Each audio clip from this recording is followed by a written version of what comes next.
all day today. Shit, I heard Carrie Hilson got into some shit. What she doing? Oh Lord. So pretty much questioned why Trump is banned from Twitter.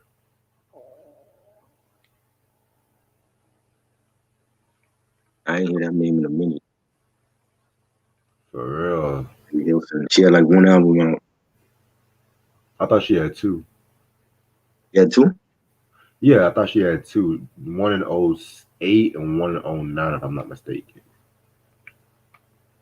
I only heard the first one. Shit. But yeah, man, it's like if you thought her career was over then, yeah. I guess the comeback is over. You, what up? What Sam, up, you? What's up, Ronnie? And then Waka Flocka Flame is going to defend her, of course. did he? What do you say? I just saw her like he defended her and agreed with her and stuff like that. You know, Waka Flocka is basically a Trump supporter too, so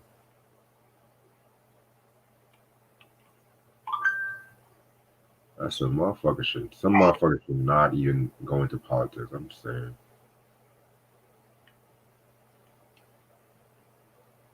Oh my god. Yeah, last album before I go on my little break.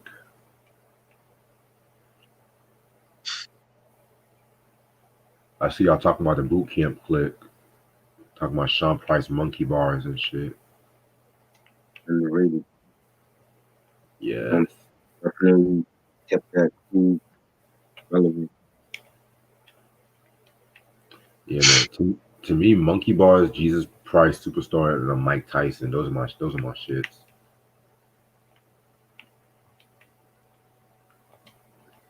Classic. I don't know whatever happened to OGC. It's like OGC is still on the label and they ain't dropping it. Yeah, I gotta hear the second album. I never heard it. I don't understand that. Like, and when they did the 25th anniversary show, only Starine and Louis with Top Dog was in there. Oh wow. Did they break up but they just didn't tell nobody? Because I'm like, what happened to OGT? They ain't dropped nothing in 20 years. Yeah, I never knew what happened to them and shit. No solo projects, nothing. And Serene should have had a solo project years ago. He was supposed to. He announced it back in the 2000s and it never dropped. And even up until last year, he posted on IG that he was working on new music. I'm like, but the shit he's like featured on is like trap music. I'm like, so when doing trap? Right. You know what I'm saying? I'm like, oh no, I don't want to hear that at all. Boot camp and trap, that's not a good Nah, combination. hell no. You know what I'm saying? It's basically Smith and Wesson and Buckshot that's basically dropping anything off of that label. You know, I'm like Rock when Rock drops a solo project, it's not on Duck Down, it's on another label. Yeah, 'cause I think he has some falling out, if I'm not mistaken. Huh? I already he has some falling out, but I could be wrong about He had a that. falling out back in the 2000s with them, but that's what led to Sean Price going solo because I don't that wasn't planned. And um, he went. That's when DJ Lethal from Limp Bizkit had a label, and he signed with DJ Lethal, but he never came out with nothing. And then he came back into the crew. There was infighting in the crew, I heard, and then he came back in the crew. But the stuff that he dropped solo is not on Duck Down. It's on another label. All of his solo albums are not on Duck Down. Wow. You know what I'm saying? Even his mixtapes. Like so, I'm like, it's basically Smith and Wesson and Buckshot that's keeping that label afloat. There's nobody else dropping on that label. You know? Yeah, yeah. Smith and Wesson been dropping some heat lately too. Yeah. And they've gone out of their way during the 2000s to sign when Be Real went solo. Smoke and Mirrors that came out on Duck Down. That was his first solo album. And they signed DJ Static Selector at the time before he went to Rock Nation. Static Selector was with them. They had DJ Revolution. I think KRS did an album with Buckshot on the label. Yeah, I heard that one. You know what I'm saying? So, but none of their own artists have dropped anything except for Sean Price and Buckshot. It's like they're relying on Sean Price, Pete Rock, and Ninth Right. Wonder. Exactly. I'm like, well, Sean, how many? posthumous albums does he have left? Yeah, that's You a know? good question. You know what I'm saying? I'm like, I don't get that. I was just talking about that today with somebody. I'm like, their label is basically Smith and Wesson and Buckshot right now. You know, Tech is dropping his solo stuff after all these years. Steel, he dropped a couple of mixtapes in the past, but that's about it. Yeah, I heard about that.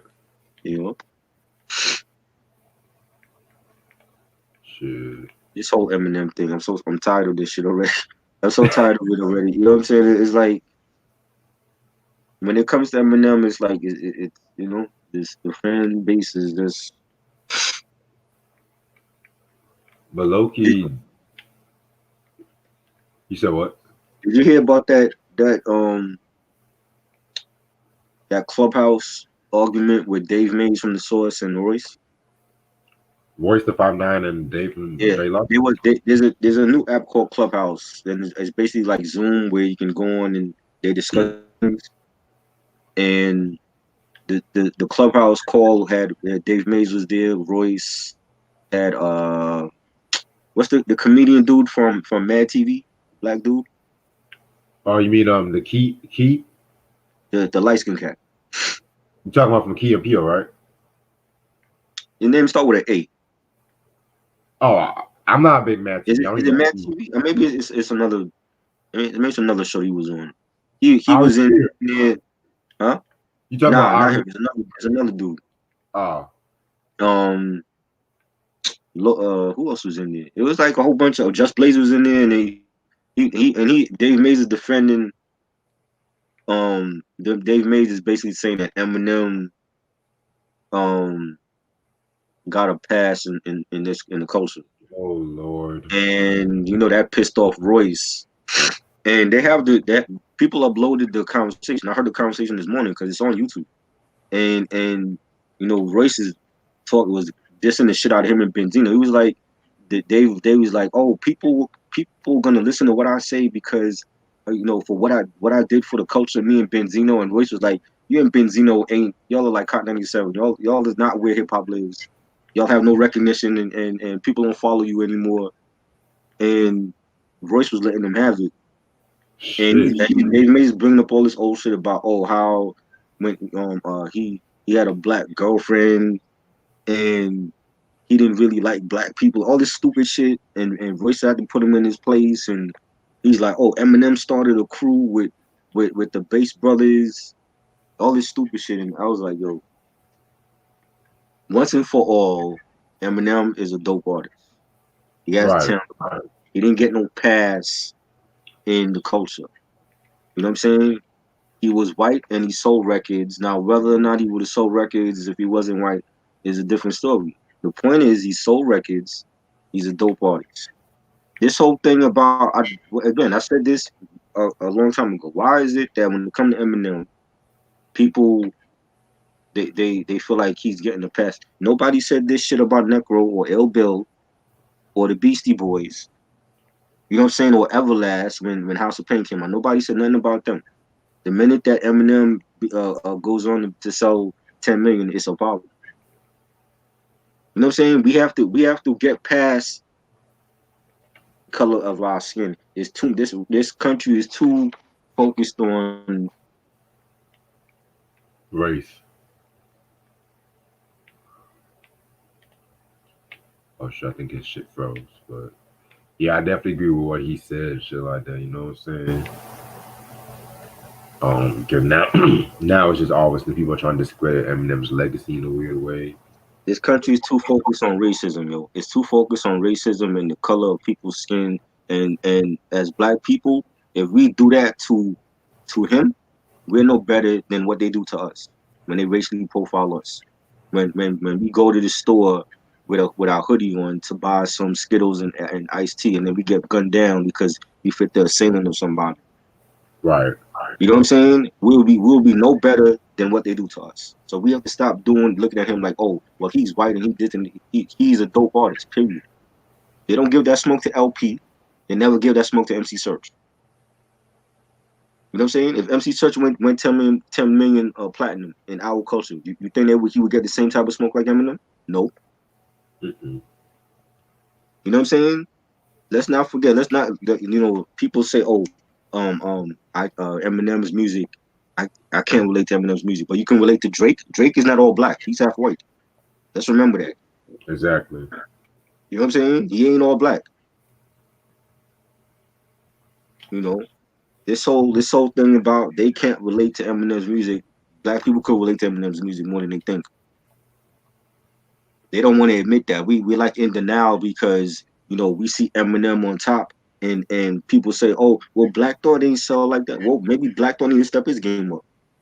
Don't blame Eminem for that. If your favorite rapper wasn't selling 10 million and Eminem was, maybe that's something wrong with your favorite rapper then. You know, Vanilla Ice, we're not even talking about him because Vanilla Ice, we knew Vanilla Ice was lying from the gate. First he said he was from Dallas, then he said he was from Miami, then he jumped ship into different genres. We ain't talking about. I'm talking about real talented MCs. You know what I'm saying? Real talented MCs. When Big Pun went the first Latino to go platinum, how come nobody didn't give Big Pun smoke for going platinum? He was the first Latino. I don't get that.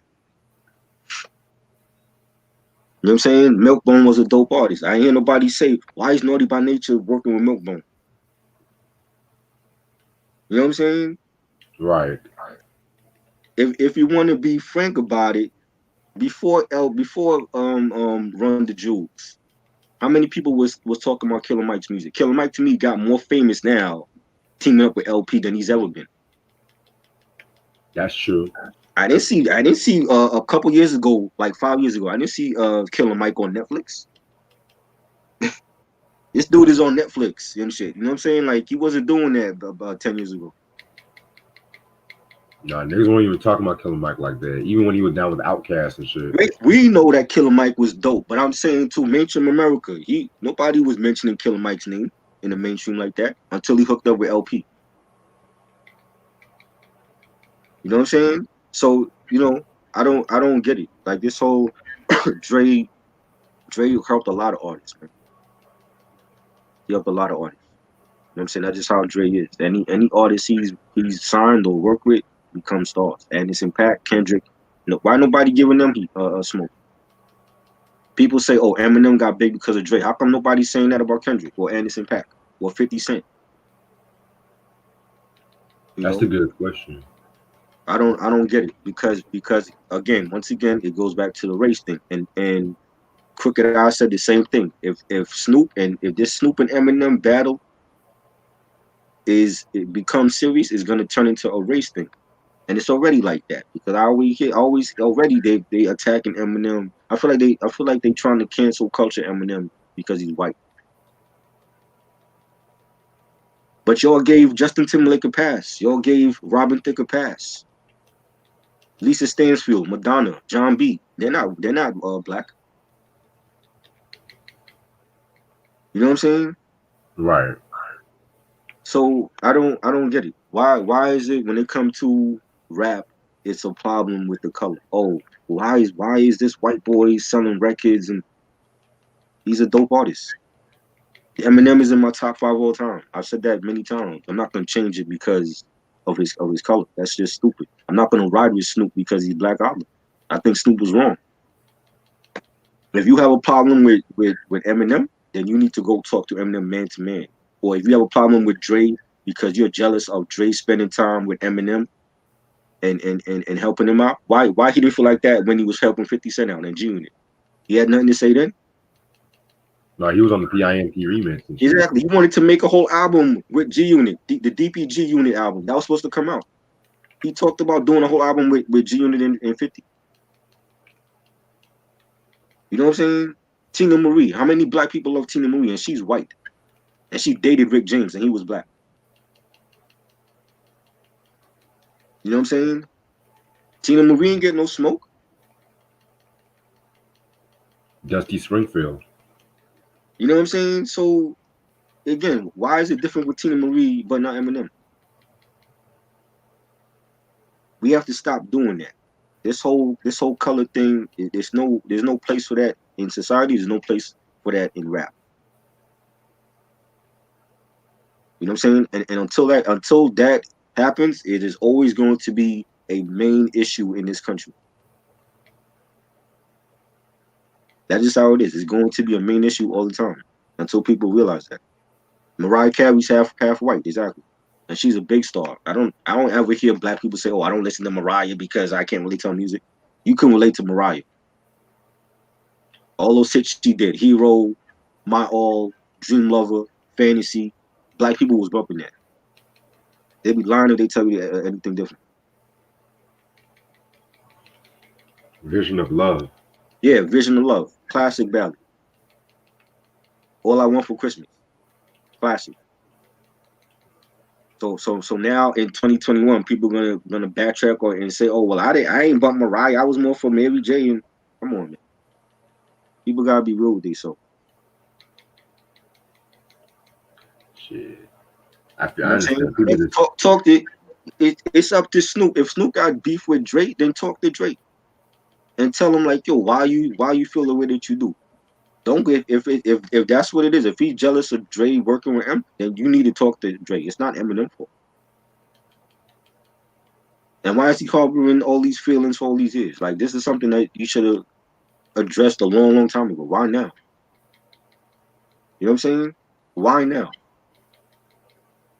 Because I'm gonna tell you, a battle with M, he ain't winning. He ain't beating no Eminem in no battle. He hell ain't no. off a bar. He not fucking with him. You know what I'm saying? Hey, if it come down to a battle with M and Snoop, I'm picking Eminem, and I'm black, and I'm telling you that. And I'm not dick riding Snoop because he black. Snoop is a legend too. But if it come to bar for bar, Eminem beating him easily. That's not even he won't last long against Eminem. Yeah, I feel you on that. You know what I'm Yeah, saying? Hold up. You feel what I'm saying, Ronnie? Like me and Reg, we listen to white artists when it comes to other genres, not just rap, rock, you know what I'm saying, R&B, all that. Not one time do I ever look at Nirvana and say, "Oh, what is this? I can't play Nirvana. I can't play New Kids on the Block because they white." Who cares? As long as their music is dope, I don't care about where they from and what color skin they are. It don't matter. It shouldn't matter to people. It shouldn't matter then, and it shouldn't matter now. You know what I'm saying? If you see us talk about, Steely Dan or Nirvana or the Doobie Brothers, that's because we listen to these artists, we respect these artists, and we fuck with them. It don't matter about they could be green for all I care. You know what I'm saying? Beatles, Rolling Stones, and shit. Yeah, Rolling Stone, U2, all that Led shit. Led Zeppelin, all of that.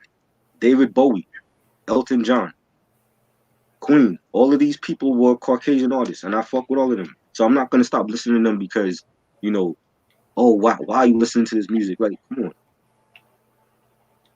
Yeah, we need to stop doing that shit. You know what I'm saying? I don't like, and that's why I don't care to talk about the Eminem thing because I'm hearing too much of that. There's too much race being thrown in this whole Snoop and Eminem thing. It shouldn't matter.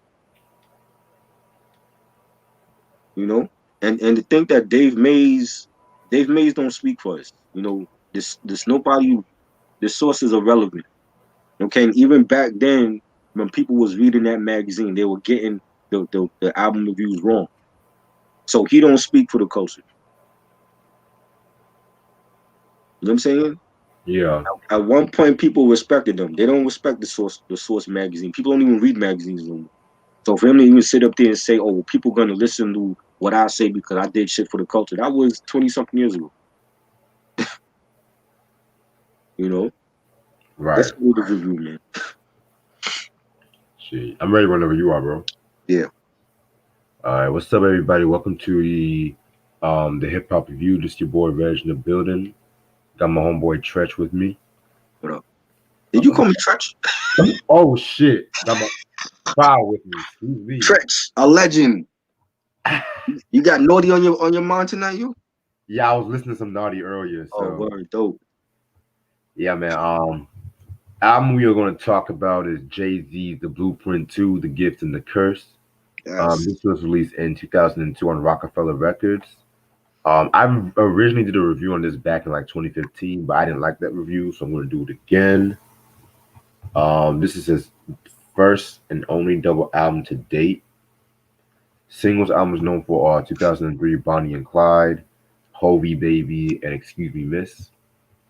Um, Producers, you have Jay-Z, Dame Dash, Biggs, executive producers, Big Chuck, Lenny Kravitz, Charlemagne, not the Charlemagne you guys are used to from Breakfast Club, the producer, MOP, Del Dicker Branch, Diddy, Dr. Dre, Ron Feemster, Babyface, Scott Storch, Heavy D, Prince, Just Blaze, Beyonce, excuse me, Jimi Kendricks, whack name, the Neptunes, Poke, No ID, Timbaland, and Kanye West. All right, I'm just gonna keep it a buck with you. When it comes to this album, this was like his beginning of the, like, I want to say his downfall period, because of course Jay's always been like one of the consistent, but as I was saying the other night, I always felt like 96 to 2001 was his best era, in my opinion. Right. And if you really wanted to dig deep, his shit from like 93 to 95 and stuff like that, all my real Jay-Z has to know about them years and stuff. I just always felt like, the Blueprint was just a monumental album. That after that album, just felt like he could do anything and shit. So, this was when he was beefing with Nas and stuff like that. And when it came to this album,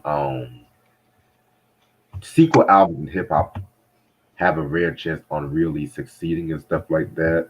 Right. Excuse me.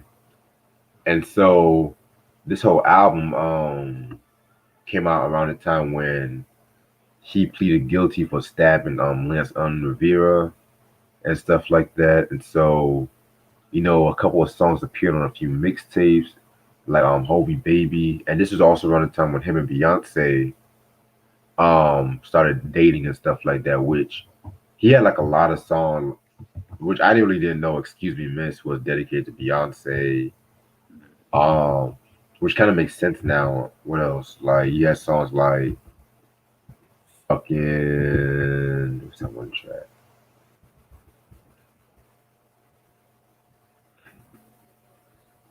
Yeah, I can't think right now. I think All Around the World, but I could be wrong on that. But yeah, that's dedicated to Beyonce too. It was another track. I have to relook at my notes and shit. But he had a couple of tracks where he had Beyonce on his mind and shit. So, and this might be controversial, but this was the beginning of him and B always making the bad songs, because I never cared for 2003 Bonnie and Clyde. Yeah, me neither. I never cared for that track, and I'm gonna explain why when we talk about it. So yeah, so when this album came out, not a lot of fans and critics cared. I mean, the fans, they liked it because it was Jay and stuff like that, but critics, they said it was just a lot of filler, and even like Young Guru admitted that, because there was certain tracks on this album from both albums and stuff like that was just filler. So what I'm gonna personally do, I kind of treated these both albums as like two different albums.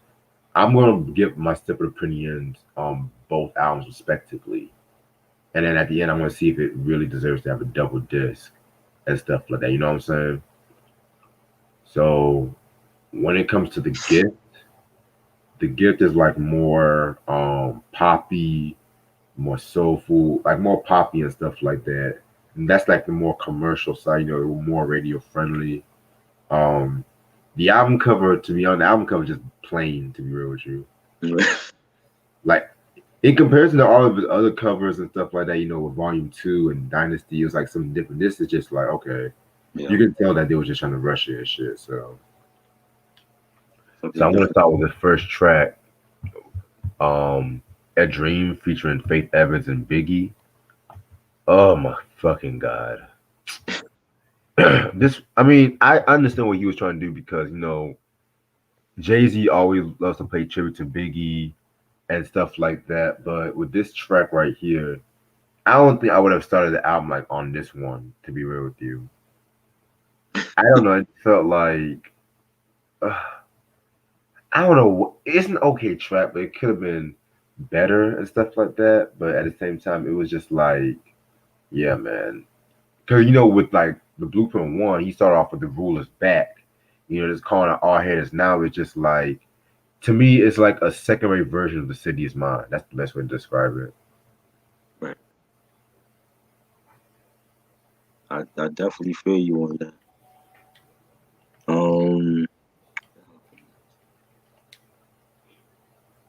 Okay. I know I put it here. I don't think God wants me to discuss this album, but I thought it was a good song. Like, I liked the beat. I thought the beat was hard, and you got like the Biggie verse from Juicy on it, and the pianos and Faith on the chorus, and Biggie saying, I said jealousy, I said, got the whole industry mad at me, I said, to be, I said, hope remind yourself nobody built like you. You design yourself, uh, you design yourself. I know I probably fucked that up, but I thought it was a cool song. It's not great. I felt like Hov was just, like trying to do a collab with Biggie in the hereafter or whatever. But it was okay. I don't know if I would have started it off as the first single. Like it wasn't even no intro to the album. It just starts off with that song. So I just thought like maybe you should have had an intro first and then that song. Exactly. But it was alright. Yeah, pretty decent track. Which brings us into the next track because it's called Hovey Baby. Um, yeah, this was the other track right here where just Blaze produced this one. Um, Pretty cool track. This kind of grew on me. It's one of the few that actually grew on me. Just Blaze sampled the TLC "Digging on You," the live version of it. Mm. And the interesting thing about this track, according to him, was he made this beat the day Left Eye died because, Oh shit. yeah, because like on the radio, when an artist dies and stuff, they just be like, play like a tribute mix. Right. So the TLC Digging on You remix played it with the tribute mix. And so that's when you were like, oh shit. And I kind of prefer the Digging on You that remix because that's like the video version of that track. Right. Yeah. And I Yeah. prefer that version over the studio version and stuff like that. You know what I'm saying? Mm. So yeah, man. And he also said that this was pretty much like a precursor to Show Me What You Got Mm. in terms of production. So Right. um yeah, this track in terms of the beat it was okay, but I just felt like Jay, I don't know, I just felt like Jay was okay on this track. It was a decent track. Right. Yeah, this song I like. The part where he's saying where is my fucking the part where he's saying niggas can't past my past. How they propose to deal with my perfect presence when I unwrapped the gift and the curse in one session. And I like it sounded like it was real jazzy and it sounded like it had like an orchestra behind it Right. and the nice drums and the horns and the pianos. This is a solid song. Like, this song definitely deserves to be on this album. Yeah, I definitely agree with you. I'm gonna let you go on. I might get some water right quick. I'll catch up. All right, cool. Then we got track 3, The Watcher, which is Watcher 2, which is a sequel from the Chronic 2001 classic Dr. Dre album. And you have Jay with Dr. Dre, Rakim, and Truth Hurts. And she was an artist on Aftermath, and she had the hit record Addictive with Rakim back in like 02, 03. And she's on the chorus, and I thought it was like a dope song, a dope G-Funk beat by Dre. Um, Nice. It's really dark, really, really banging track. You got Jay saying, "I was on the Peter Pan bus. He was putting peanut. He was putting he was putting peanut pan up in your room. Y'all fucking with whom? Allow me to be taught cowards is just now learning the shit that we taught. You niggas ain't know about a rap. What you niggas know about a rap report? A high speed Porsche, i.e., you niggas ain't know how to floss. So I came through the door like having beef for prayers, which let me in this bitch. And just basically Jay, telling things like, yo, like, put some respect on my name. We've been doing it for a minute, and we're not gonna let you cowards come in and mess up the culture. And thought I was dope, and Dre did this thing. I want to say Dre rhymed on this too. Yeah, he did. Yeah, Dre. I forgot Dre's verse. Dre was on this. Rakim killed it. Definitely, this is another song that definitely deserves to be on this album.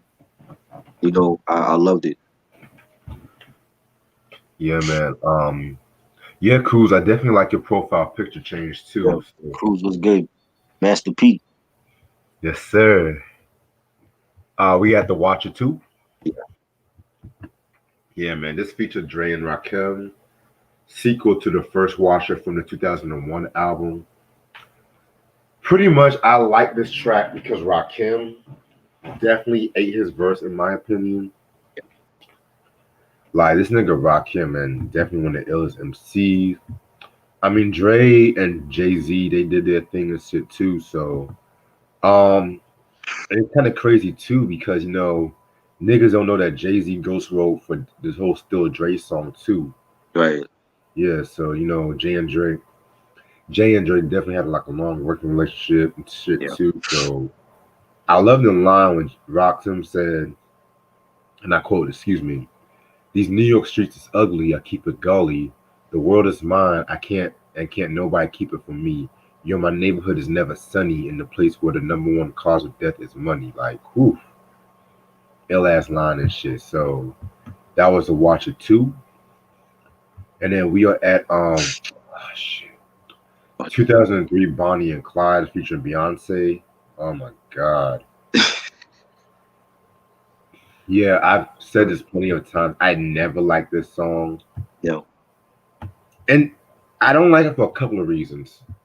But let me give y'all a little history about this track. So originally, it's kind of crazy because Toni Braxton, she had a song too off the I want to say with the More Than a Woman album in 2002.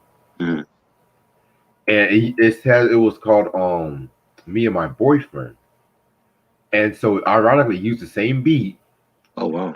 Yeah. And so she actually got mad because she got mad at Jay-Z and Beyonce because she felt that they stole her idea.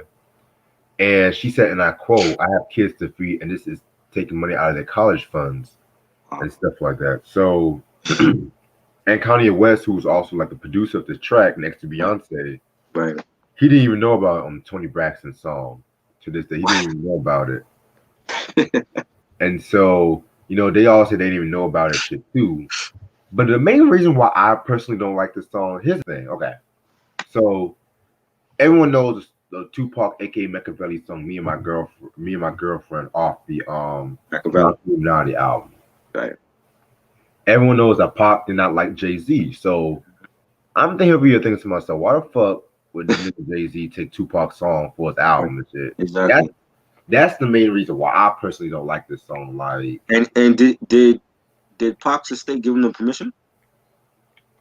See that part I'm not too sure about either. I don't know because it's like it's funny as hell too because let me look it up. Hold on, I'm on Wikipedia right now. They had to give him permission because at that time Afeni was the head of his estate, so she had to give him the green light to use that. Yeah, possibly too. So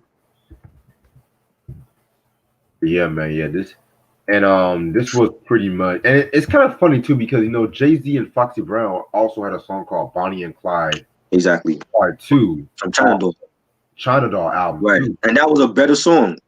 That's like the only song I like from China Doll.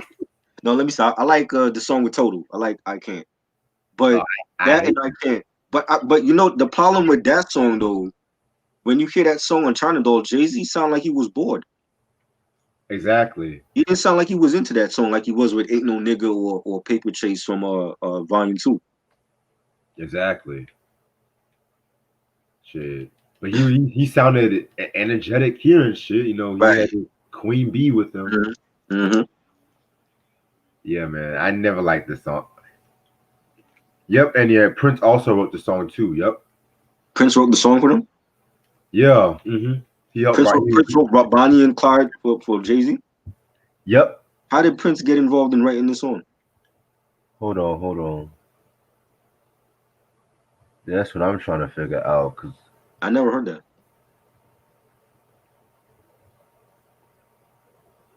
maybe they quoted some Prince lines and some shit like that. That's what I'm thinking. Well, why not have Prince on the actual song playing like instruments or something? I would have preferred that. Huh? Yeah, because Beyonce said some lines from this "If I Was Your Girlfriend" track. Okay. Yes. So you know how Prince is and shit. So Right. Yeah. man. I didn't like it as a first single from a double album, and this is what you give us. I'm like, nah. I remember seeing the video when it premiered on MTV. I'm like, nah, Jay, you taking a classic song from Machiavelli and trying to do it over with Beyonce because you dated at that time. I'm like, nah. The Pac version to me was always better. You know what I'm saying? And I just thought it was lazy. I just felt like you can't come out with a first single from your only double album, and this is what it is. You know what I'm saying? Like I didn't care for that. I didn't like it. Hell, even the Tony Braxton version is better. I don't even remember the Tony. What album that's from? No, her 2000 More Than a Woman. See, I never heard that. I heard Up Until the Heat, and then I heard Sex and Cigarettes. I missed a couple, like the Libra album I missed, and More Than a Woman. Yeah, because I know when we did a Tony Braxton breakdown, that's when I heard all of her shit. So I was like, Okay, I didn't know that, but I'm sure Tony Braxton version was better. oh yeah, You it's know, Tony. So right? yeah, man. So now we're gonna get into Excuse Me, Miss. Um, I don't dislike this song. I really don't dislike this song, but to me, it's like a second-rate version of Girls, Girls, Girls. Again, this was like another tribute to Beyonce. Right. Pharrell trying to do his little soul singer, which I fucking hate. I can tell you, I can tell. Oh god, that's what I hate about this fucking track. Ugh. But yeah, the beat and the beat too. It was a nice little smooth beat, but again, it felt like some filler beat. That's the thing. Right. But yeah, that's what I have to say about it. I like the song. It's just overplayed. They overplayed it to death. I saw the video all the time, and you know, it has that Neptune sound, like you know, they have melodic. They've done melodic tracks like that. You know, Pharrell got a song called "Dim the Lights" on the "In My Mind" solo album, and it sounds similar to this. You know, I like the song. It just was overplayed. Yeah, low key, I kind of prefer the song "Frontin" over this one too. To keep it above. Right? Yeah, Frontin'. I love that. That was dope. Shit, and then we're gonna get into What They're Gonna Do featuring Sean Paul. I did not like this song. Right. I find it ironic how they did a song together, and then Exactly. Paul did a song together. Y'all know the story with that. And yeah, and then he barred Sean Paul from performing the song with her. Yep. Like, what is that? Like, the audacity of Jay, like you want to call shots, and then she was just his girlfriend. You want to call shots and tell her who she can't perform with on stage, and then you go behind her back and cheat on her. You know what I'm saying? I don't get that. Like Beyonce, I don't know. She got patience, man. I think most women would have left by now. I mean, it's a love story for the ages. I'll tell you. This song is okay. Huh? Oh, my bad. Oh no, I was just saying. That's all I have to say. That's all. This song is okay. I like the beat up until like there's a beat switch on this track. Like I like the beat when it first started off, and then I feel like it was whack. It got whack when Timbaland switched the beat up, like towards the end. He tried to do like some dubstep shit, and I didn't care for it. But I like when it first started off. I liked the beat, and Jay flow was different for this in the beginning, and he's saying, you know, what the fuck they gonna say to me? Got the clip, nah I mean, all day with me. Clap, nah I mean, don't play with me. Clap, nah I mean, stay with me. I like that little flow that he did with the beat, but I didn't like the way that Timbaland switched the beat up. He didn't need to switch the beat up on this track. I just felt like it wasn't needed. Sean Paul, I didn't mind him on the chorus. I just felt like that was a weird collab. And then later on, you didn't want Sean Paul performing Baby Boy with Beyonce. That makes no sense to me. Yeah, speaking of Timbaland, he had some of the worst beats on this album. Yeah, he did. Right, man. And this is around the time too where I feel like he started personally becoming hit or miss. Oh, Timbaland? Yeah. I thought Tim was still in his. I mean, he was still giving Missy and Justin Timberlake heat. I just like for the Jay-Z albums, it's like he missed on Blueprint 2, Blueprint 3. He did his thing on Black Album. Dead Off Your Shoulder was dope. Oh, I hate that track. You don't like Dead Off Your Shoulder? I always liked that joint.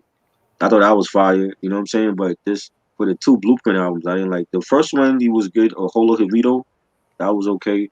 Yeah. But I think Kanye production outshined his on that album. Oh yeah. Oh, dead fact.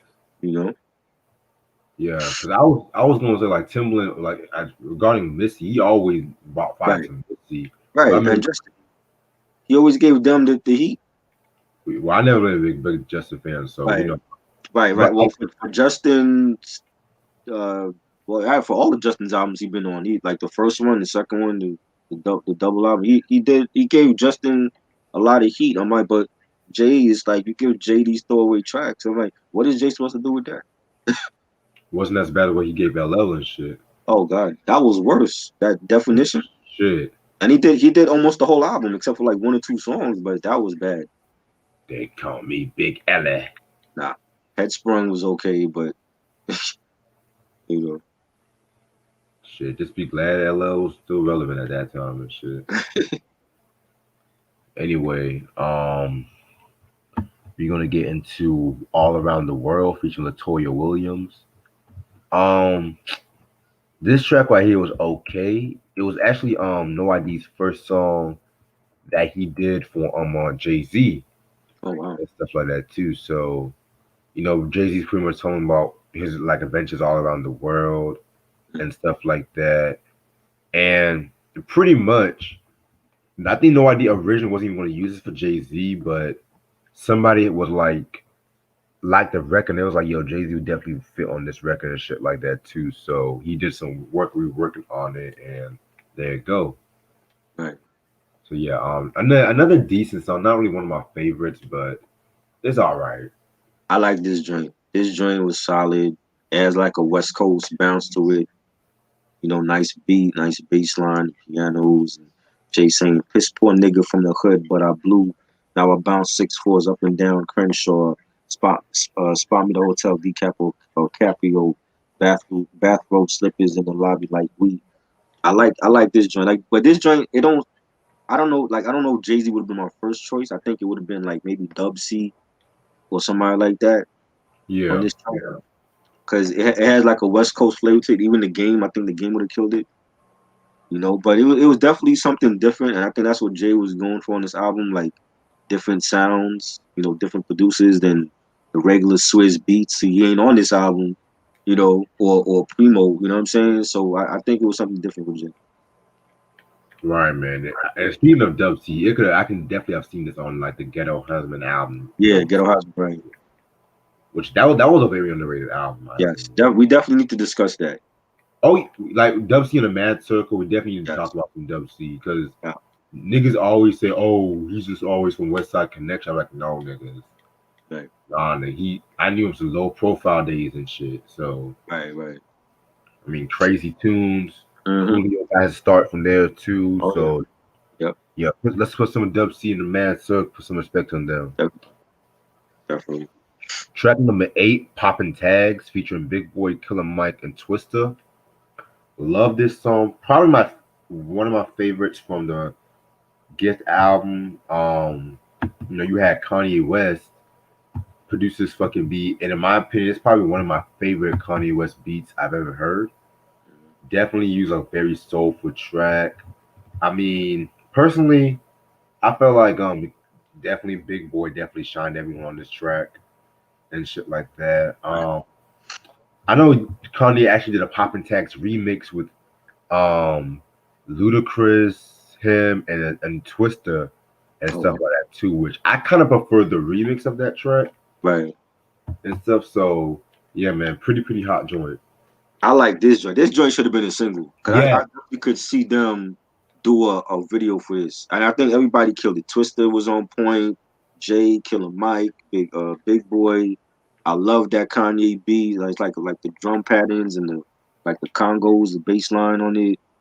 Definitely was in his bag on this joint. And they basically like talking about like, spending money and copping like, the freshest gear at that point, which was like throwback jerseys and fitteds. I like Killer Mike's verse, and he's saying, Jersey with the matching whoever fitted. White boys say my style is bitching. Keeping coke in the kitchen, scrambling, handling with the 45 cannon. It's tucked in the Mark Buchanan. Extra clips and shells in the lambskin. Love his flow. Everybody's flow was on point with the beat. They're like that fast type of flow that Jay used on Is That Your Bitch. And I like the chorus. We gonna stay hustling on the block until we fuck. And we gonna stay showing off that jewelry that we bought. I love that shit. Definitely a solid track. One of my favorites. Probably my favorite track on this one. And I think it should have been just the fact that they did a remix with Ludacris. They should have had a video for this. Definitely a solid posse cut. Yeah, very solid posse cut indeed and shit. Yeah. Yeah, man. Him and Twista definitely do some work to get those some dope shit. Yeah. But the thing about Twista, I prefer his shit from the 90s and stuff like that. I'm talking about like Adrenaline Rush, the shelved Resurrection album. That's the Twista I like. Because I'm so tired of the whole slow jams, kamikaze era. Did you like The Day After? What year did that come out? I think that was 06, 07. It was like 2000. I kind of fell off on that. Like, like I said, after the whole kamikaze, I kind of fell off Twista. Right.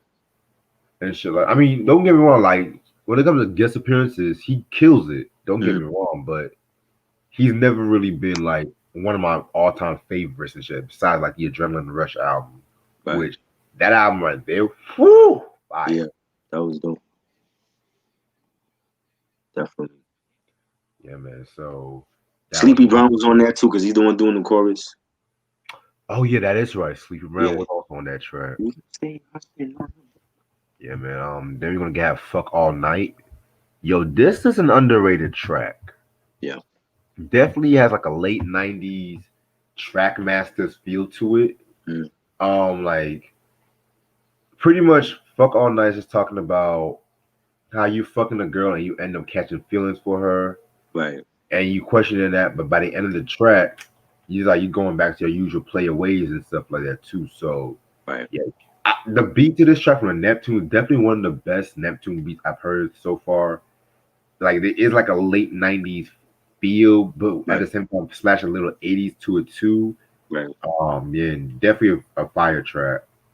Yes, definitely. I like this song, and I forgot all about the track until I went back and I heard it, and I'm like, oh, this was a dope song, and forgetting that the Neptunes did it. Definitely like this joint. The beat was knocking, the horns on it. You got Pharrell on the chorus. Jay saying, "Guess who's back in the motherfucking house? Half black, half white chick. I call her Minnie Mouse. We always hook up when we out. We do what we like to do, then we out."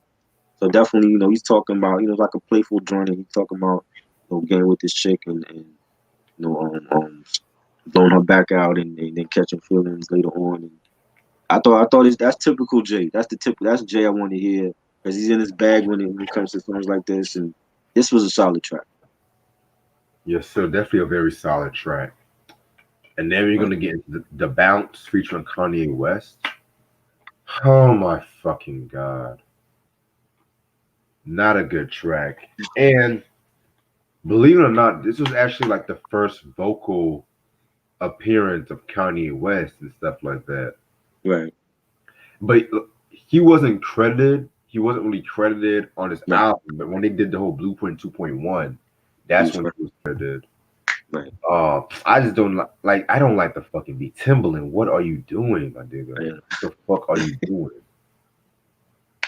Like this beat, I can see for more like if Missy was on this beat, I can respect it more. But Missy, really? yeah, I mean yeah, but not on Jay Z. Nah. I didn't like it at all. I'm just like, did he really sample late great Blue Eyed Frank Sinatra for this joint? I did not like it. I'm like, Jay, what are you doing? Oh no, that's the next track, Oh, which track we on now? The Bounce. Oh, the bounce. Okay. Yes, I like the beat for this. Missy, I don't know if I could hear Missy on this track. I was thinking like maybe like Magoo or some shit. I don't know. Somebody Who? Magoo. Oh, You know yeah. what I mean? I don't know, but I mean, it was a dope beat. I don't like the track though. I didn't care for it. It was just, it was like a filler track. I'm like, there was nothing real special about it, you know? Yeah, man, nothing. And only really essential thing is like the first time Kanye and Jay actually legitly did a song together. But Right. yeah, man. And then the last song off the gift, I did it my way, which I share your sentiments already, tried because I never liked this. Yeah. Well, a little trivia: they were actually originally going to sample the Frank Sinatra, but Mm, Frank Sinatra samples are very expensive and shit. right. And Jay didn't have the money? They no, well, they did a Paul Anka version because it was more cheaper, Oh, I see. and so um, yeah, this is one of the main reasons why I kind of have a problem with the Blueprint too. Mm, It was just so self-indulgent, in my opinion. Like this is the one when Jay Z thought he could just do every fucking thing, right. and I love Frank Sinatra. Y'all should. I love Frank Sinatra, Right. but low key, he's one of those artists. I feel like they never do a good sample of Frank like that, in my opinion. Right. And this song is an exception. I'm just like, what the fuck are you doing, Jay? Really? At least it wasn't "Come Fly with Me." I'm glad about that. I didn't like it at all. I just was like, you're doing too much now, Jay. Like, and that's the thing when people do double albums, and I feel like sometimes they try to experiment and go outside of their comfort zone and do things that they wouldn't normally do. And this is like one of these songs. Yeah. And I'm like, nah, Jay, this is not you.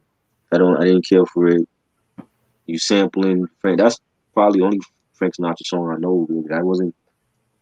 I wasn't a Frank Sinatra fan like that, but I'm like, nah, man. You can't mess up Frank Sinatra's song like this. You know what I'm saying? I didn't like, not to end off, probably the better half of this album. I want to say. Well, you feel like this part is better than the curse? To me, it is. Oh shit! There's a lot of songs on the second half I did not like. Oh shit! It's not gonna be good. That's why I was like, when you talked about doing this review, I'm like, is this gonna be a trash review?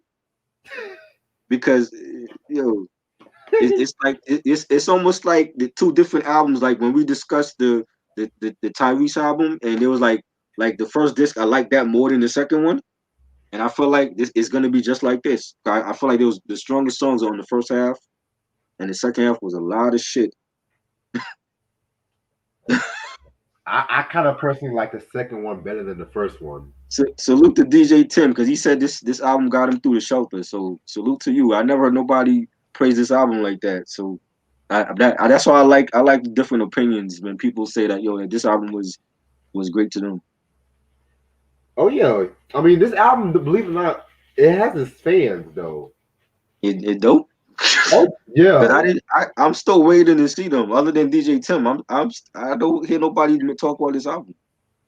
yeah, because like I know a lot of cats in Rap Genius, they say they fuck with the album because they said they like it more better than like Kingdom Come, What? and Hell no. Hell no. Kingdom Come is still better than this. I don't know about that, bro. What? Wait, So, actually, hold on. so I take that back. It's the Blueprint 3. Yeah. oh God, I don't like Blueprint 3.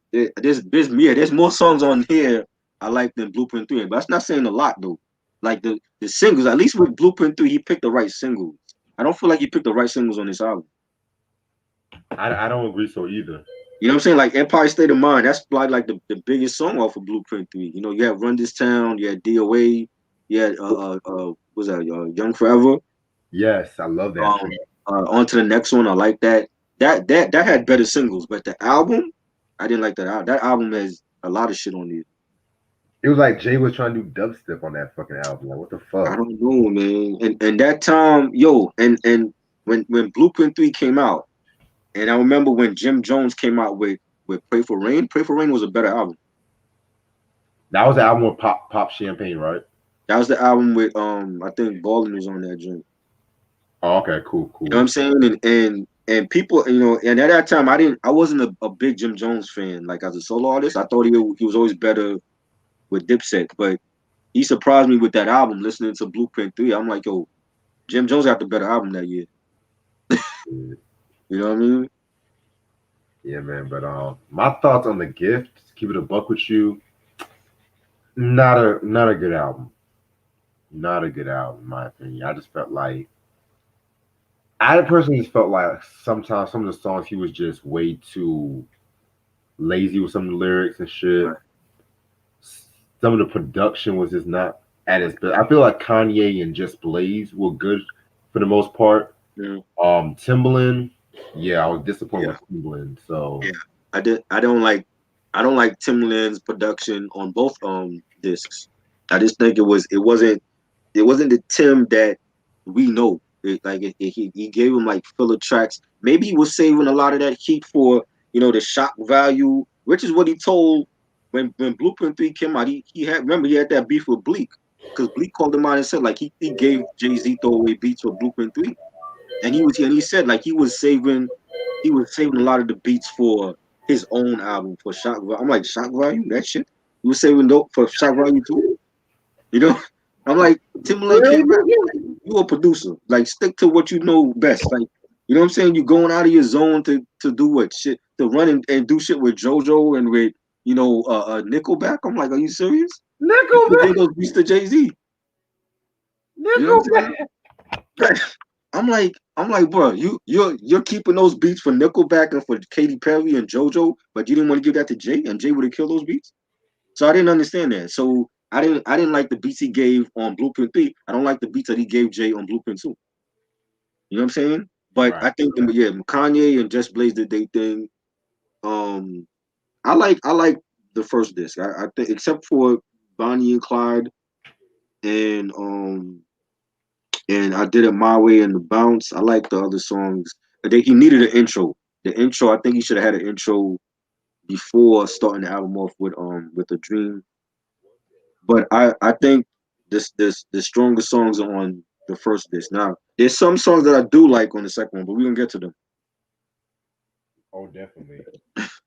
Also, just to go off topic, I actually finally ordered Mariah Carey's book. Oh wow. Oh yeah, so I might also be talking about that book in the future, so stay tuned on that. Okay. So now the curse. Okay, so where do I even begin? So let's talk about Diamonds is Forever. So, when it comes to like Rockefeller, y'all should know the diamonds play like a symbolic gesture when it comes to like Rockefeller's history. And so with this song Diamonds is Forever, it's a pretty dope song. You know what I'm saying? Just represent the Rockefeller sign and things of that nature. Um Rob Fewster, Big Chuck producers. Like this is the closest song to an intro that I would say this album has, in my opinion. You talking about the song or the disc? The Diamonds is Forever track. I didn't care for it. I don't like it. I just thought it was corny. I'm just like and it's like the way Jay was rhyming on that track, he sounded like Freeway. Did Freeway like ghostwrite his lyrics on? Oh no. Jay-Z ain't got I no. know, but I'm just saying like he sounded like Freeway. Like it's like he went into Freeway's notebook and he started like, yo, let me borrow this free. And he started rhyming like Freeway on this track. I'm like, no, I don't like this song. Again, salute to DJ Tim because he loved this is his album. That's dope. I just didn't care for the song. Oh yeah, Diplomatic Immunity is way better than this shit. Oh yeah, that's a classic. That's one of the most We need to underrated. discuss that. I don't think we ever talked about any Dipset stuff. Nah, man. I the thing is, to me, I'm not really the biggest Dipset fan. Right. But for what I got, I'm gonna talk about like the diplomatic immunity. I'm gonna talk about. Yeah. I'm gonna talk about Cameron shit. Yeah. Yeah. Diplomatic Immunity was way better. Way one of the most And underrated double discs in hip hop. underrated double album that I hear very little people talk about. Exactly. I remember I posted that comment on my Facebook. Hella niggas like that shit and shit. I was like, oh damn, I ain't know hella fuck with this shit. That's a great album. Now Definitely. the second one, trash. Yeah. Second one, I remember like one or two songs. I don't remember too much of that one, you know. Yeah, but anyway. Yeah. Yeah, man. Fucking dope album and shit. Dope song. Mm-hmm. Track number 2, Guns N' Roses featuring Lenny Kravitz. Produced by Heavy D. Right. Now, out of all the collaborations on this album, this is one of the most weirdest. Like, what the fuck is Lenny Kravitz doing on the Jay-Z album? And so, with this track, Guns N' Roses, it's, believe it or not, it actually kind of grew on me. Oh. Because, you know, Heavy D, I always liked Heavy D as a producer. Same.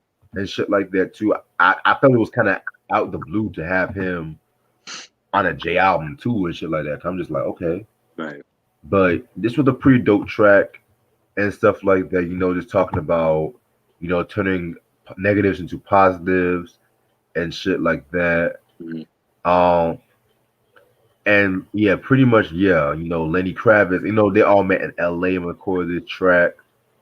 And so this is not the only Jay and Lenny Kravitz collaboration, because they would do another song called Storm in 2004 too. So that's yeah, from Lenny's album. Yeah. Okay. Yeah, man. At first, when I heard this track, I did not like it. Mm. I really did not like this track, but now I just found it to be kind of decent. So yeah. Right. This was also the third single from the album. This was? This was the third single, but it's no video for it. Oh, I didn't even know this song was a song. Yeah, it's the third single, but it's no. I don't know why they didn't film no video, but I always liked this song. I thought this song was dope, and again, like Jay trying different things with different artists at that time, and I think as an artist, that's what you're supposed to do. You know, like collaborate with different people, and he collaborated with Heavy D. Rest in peace, Heavy D. And Lenny Kravitz, one of my favorite alternative artists. And I liked it. I thought the beat was dope, and having Lenny on the guitars, it had like a real rock sound to it. Right. Jay saying, because who knew dude that loved apple pies from McDonald's would soon be the boss of the Big Apple, you know? And who knew dude that played ball for the NBA would make a mistake and throw it all away? Who knew that'd be his last shot? He drew up that play. They give everything, they take it. Life is cruel that way. But even the broken clock is right at least 2 times a day. I thought that was dope. Definitely one of my favorites on this second half of the album. Yeah, I definitely agree with you on that. Now, one of the greatest remixes in hip hop, in my opinion, the You Don't Know remix with M.O.P. Yeah. Oh my God. This remix right here, fire shit. I mean, M.O.P. The crazy thing about this track was I was reading an interview with Just Blaze, and he was always saying how hearing the beat, he always wanted M.O.P. on a track like this, because you know M.O.P. always brought that energy and shit like that. So one time he was chilling in the studio and Jay-Z was saying, Jay-Z pretty much was saying, you know, he did a remix of this track, and if you know it, he played it for Just Blaze. He played it, and he had M.O.P. rhyming over the You Don't Know, and so that made him like want to like redo the beat, make the drums more harder and stuff like that. I mean, I kind of like this better than the OG version. To keep it a buck with you, to keep it a buck with you, I like it as better than the OG version. And many people don't know, but M.O.P. was signed to Rockefeller at 1.2 and shit. So yeah, man. Personally, I felt that Billy had like the best verse in my opinion when he says, "A decade on the grind, nigga, I paid mine." So it's my time for fun and for you to ride the pond. I won't sit back and rap like these dumbass kids. I've been around. I put it down. Ain't these young ass kids. Like that shit is fucking fire and Mm. stuff like that. Oh yeah, Definitely didn't get my hands on some MOP albums and shit. The only MOP album I really do have is a Teflon joint. shit. They shit is out of print. For real. Only one I got is that rock album they did with the rock band. The It's not even a title. It's just called MOP Mash Out Posse. But it's like they did songs with like a rock band, and they did a cover of the Beastie Boys No Sleep Till Brooklyn. Oh wow. That's like the only MOP joint I got. I don't got no other MOP albums. But yeah, this remix was definitely dope and really hard drums, really a hard track by Just Blaze and the horns on it. Then Zini killing it. He says, "I'm from the G side of things, where we ride and bang. When the heat, when there's heat down the flame, that's how we got the name. Warriors embedded in your brain, and someone should be telling them the veterans came. Definitely a fire track. Any concert that Jay do, he always performs this song. You know Oh what I'm yeah. saying? So it's definitely like one of his staple tracks to perform live, and I definitely enjoyed it. This is a strong track that deserves to be on this album.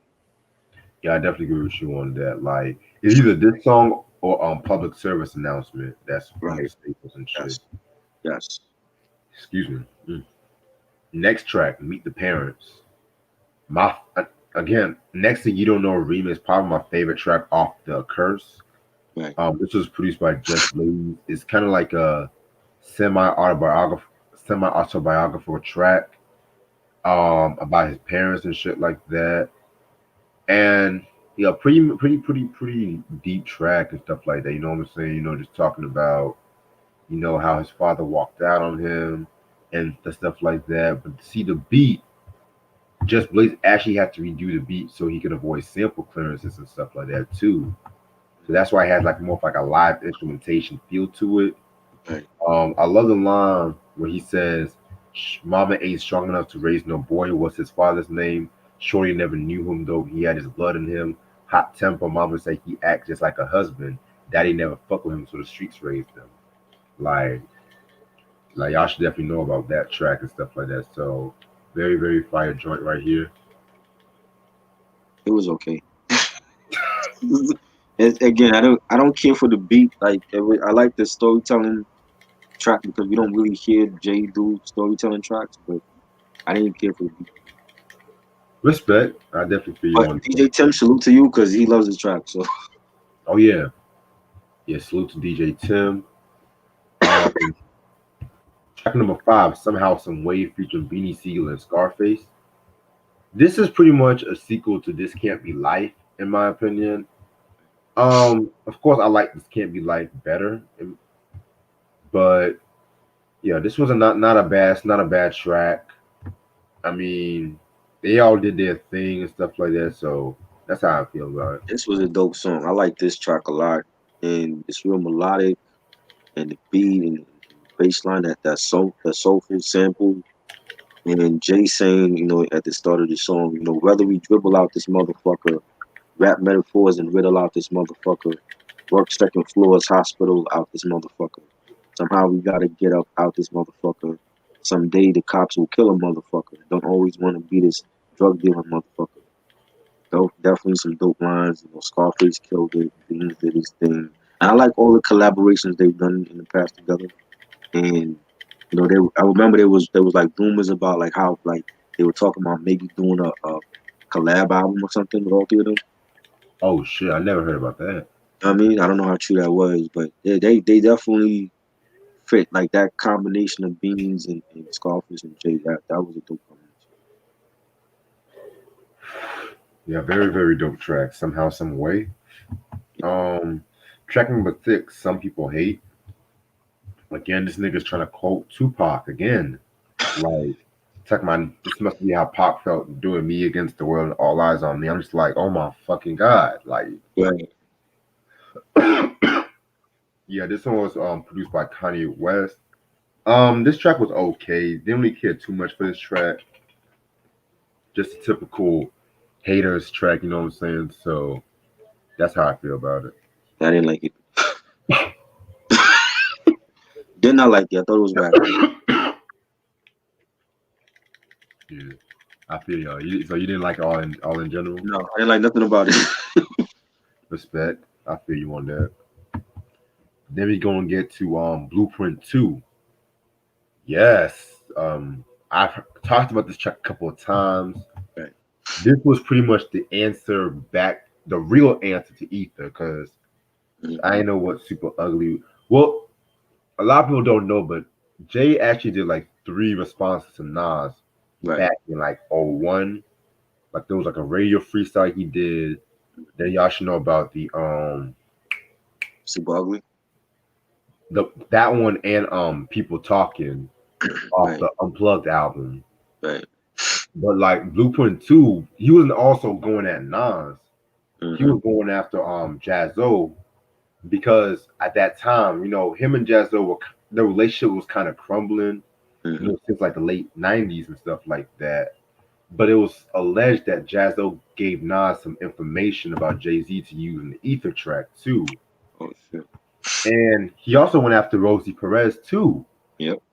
Because Rosie Perez was asked about the beef, and she pretty much sided with Nas because she didn't like Jay-Z's usage of the word bitch and stuff like that too.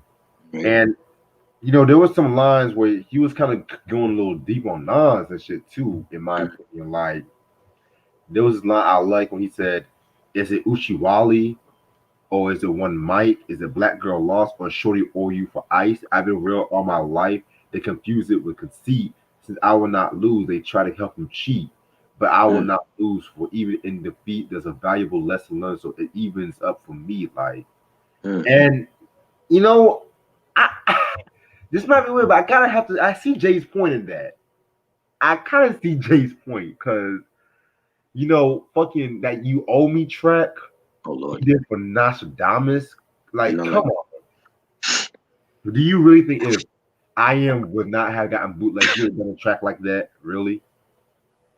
And then, yeah, man. And pretty much, with Jay, he's always kept it real, always kept it real in his music, when it comes to the streets and stuff like that, Yeah, like he pisses me off sometimes, but at the end of the day, like it's been Jay at the end of the day. It's not like he switches up hugely completely and shit. So yeah, man. Whether people agree with me or not, I kind of consider Blueprint 2, a solid diss track. Probably Jay's underrated diss track in my opinion. Yeah, it's definitely a solid title track to this album. Like the pianos when it starts off and the beat, and you got like the ladies singing. It has like an angelic sound to it. The ladies singing in the background, and Jay taking shots of Rosie saying, "And I'm sorry, Miss Rosie Perez. I call a spade a spade. It just is what it is. But you can't give credit to anything dude says. Same dude to give you ice, so you owe him some head. Sure, hey, it's time to wake up the dead. You sounded a little naive in those articles that I read. You know what I'm saying? So although, I didn't even know at that time what the beef was with him and Rosie Perez. And, it's Rosie. You know what I'm saying? Rosie got a mouth on her, so she's not afraid to speak her mind. And I did this. What's the song that he sampled for this track? Hold on. It was the Ennio Morricone, "The Ecstasy of Gold." Because there's a commercial. I forgot the commercial. I want to say it's like a tech related commercial that they show now on TV, and they actually play. Huh? I know what you're talking about. Yeah, they actually play that song, and every time I hear that, I see the commercial, I think of this song from the Blueprint. That was definitely a strong, dope beat. I still think Nas won the battle though with Ether. So true, but can you imagine? Let's just say hypothetically, can you imagine if Jay-Z didn't release Super Ugly, and like late 2001 or early 2002 just dropped this track out of nowhere, and people were just like, "Oh my god, Blueprint 2," and they just go crazy over this fucking track? It was a nice little rebuttal. I think Nas said everything you need to say with Ether. Like, why would you need to keep going making like 3 rebuttals if you didn't say everything you need to say in Takeover? Shit, you know what I'm saying? Like Like same thing with Cannabis and LL. LL made more than one rebuttal song. Like Cannabis said what he had to say in Second Knockout. True, but actually, Cannabis he did make a couple of rebuttal songs He too. made another one. Rip the Jacker, he did. Right. Yeah, he made more than one too. So I think yeah. Jay was licking his wounds at that point. He was like, yo, let me really say what I need to say on this double album. So it was a good track. You know what I'm saying? yeah, mind you, Rosie Perez and Tupac dated too. So Right. That's right. Because he took her to the Source Awards that year. yep, Right. shit. Um, hell, even Nas this Jay on the 8 Mile soundtrack too. He did? Yeah, I don't remember that. yeah. It was a one side. I think it was. Hold on, I'm gonna pull it up because both of them was on the 8 Mile soundtrack. You Wanna Be Me? That's a track. Okay. So after Blueprint 2, we got Nigga Please. This is where the filler comes in. So pretty much this features Young Chris, who was a member of the Young Guns and shit like that. Didn't really care for this track. I'm sorry. Now this song I like. I like this track. Oh, so you like this track? Beat. Pharrell did the beat. It has that Neptune sound. I like that beat and that quirky melody that they use as the bass line and the chorus, my nigga, please, you're not signing no checks like these. I love that shit. And Young Chris killed it. He said, y'all seeing no checks like these. Y'all don't run up in labels demand respect like we. Y'all don't rock your rocker with Nike checks like we. Your coach class, y'all never private jet like we. I think Young Chris was definitely the star of this song, and I like that the fact that Jay saw his potential and he put him on an album like this. I thought it was dope. Yeah, respect to you. I feel you on that.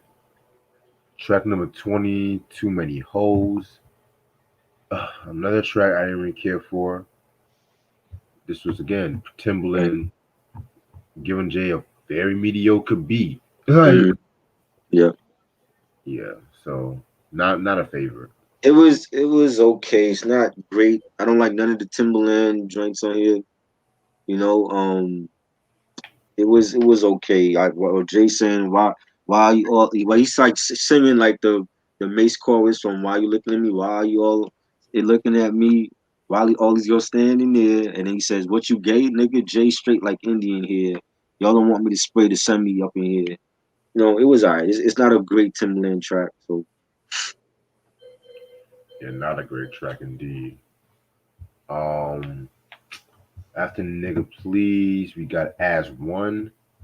Oh my god, this features Beanie, Emilio Sparks, Rel, Young Guns, P Crack, Memphis Bleak, and Freeway.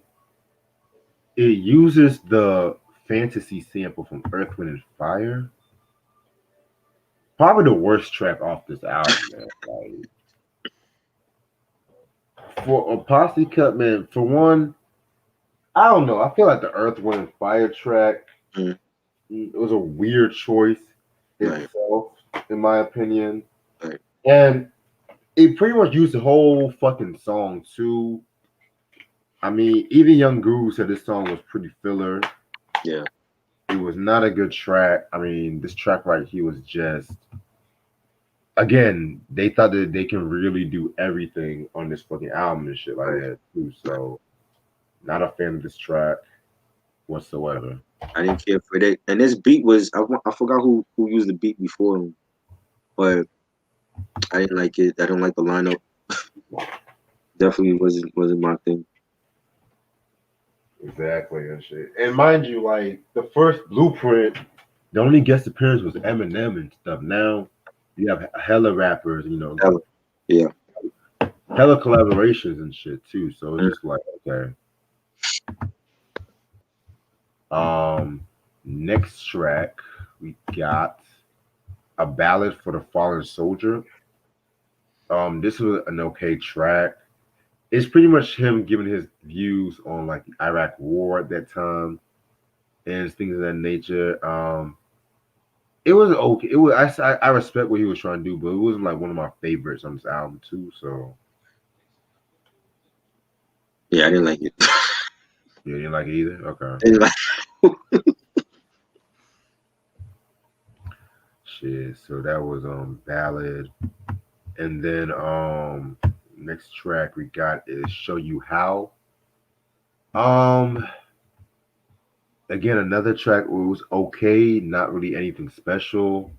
It's just pretty much a braggadocious song.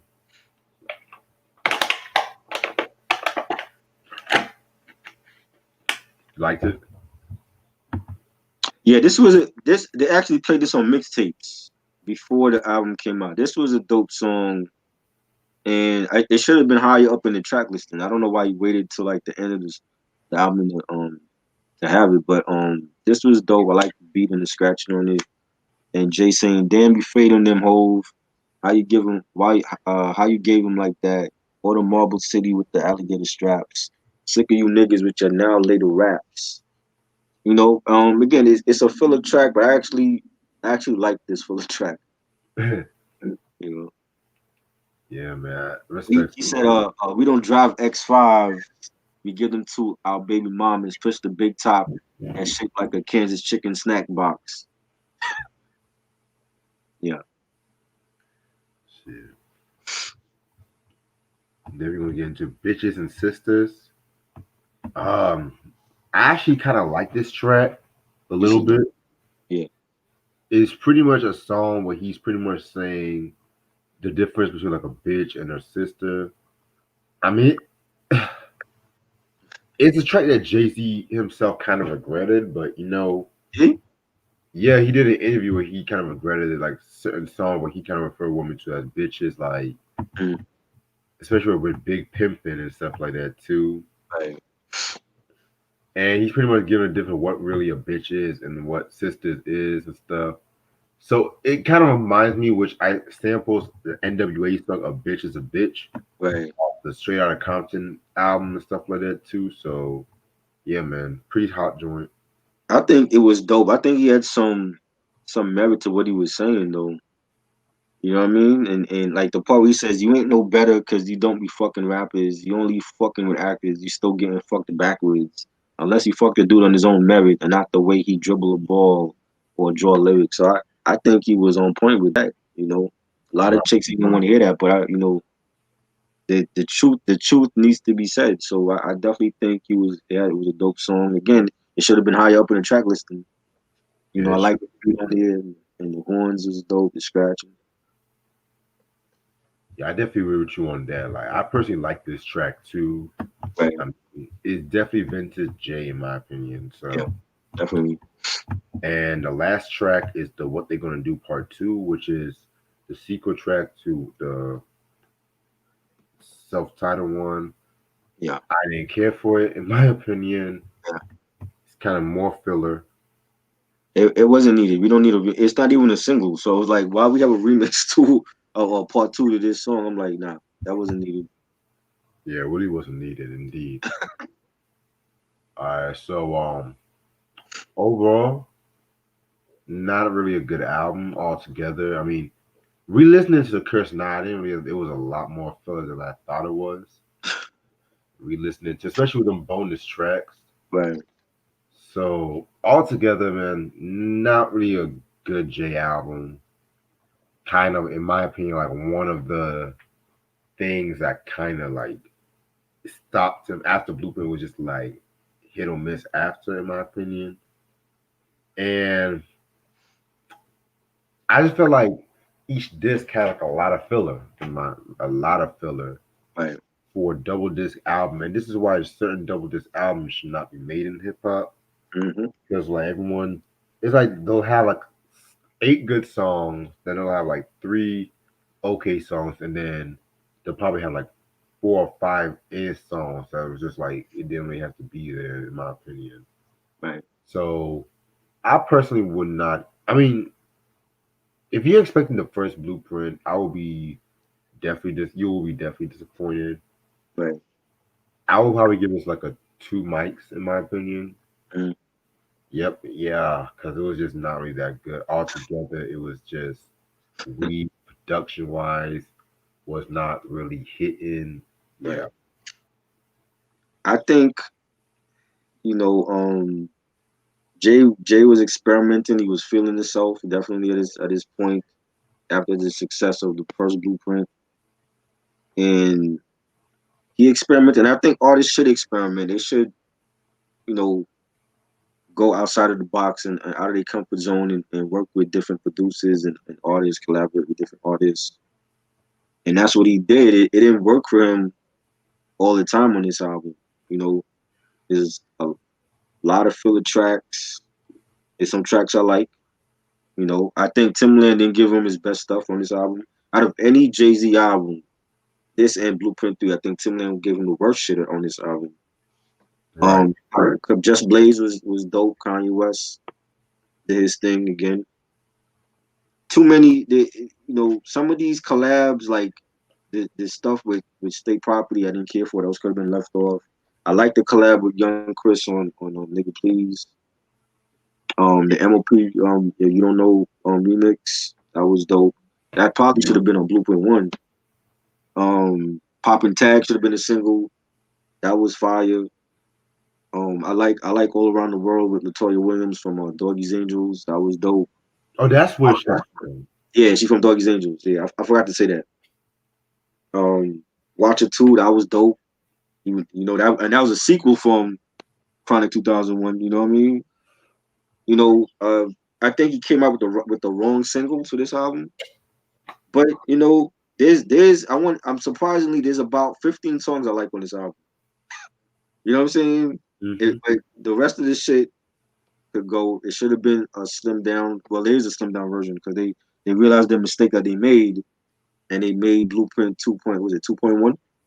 Yeah, 2.1. Yeah. So because the fans didn't like it, and they, at this point I was already promoting for Rockefeller. Like they sent me the album in the mail, and then we have to go back and promote the album again, this slimmed down version of the album because the fans didn't like it. And this album went like triple platinum. Yeah. And it still went triple platinum, and the fans was like, "Yo, it's a whack double album," so they have to go back and slim it down. And they like the slimmed down version, which it was better. You know what I'm saying? Hovey Baby should have been a single too. But it's not a great album. It's not a great double album. I would give it a weak 3, but it's not one of those albums that I go back to. That's why you don't hear people talk about it because nobody liked the double album. You know what I'm saying? And Street Disciple wasn't a great album, but I like Street Disciple more than this album. I agree. You know what I'm saying? There's more tracks I can bump on Street Disciple compared to this album. You know what I'm saying? So for me, it's a weak 3, but it's not great at all. This probably one of those Jay-Z albums that I don't even play that much. I played it like maybe twice. Yeah, very weak filler. DJ Tim gave it 4.2. Salute to you, man.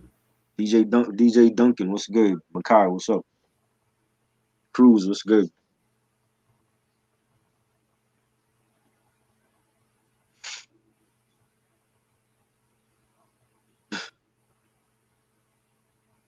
Yeah, man.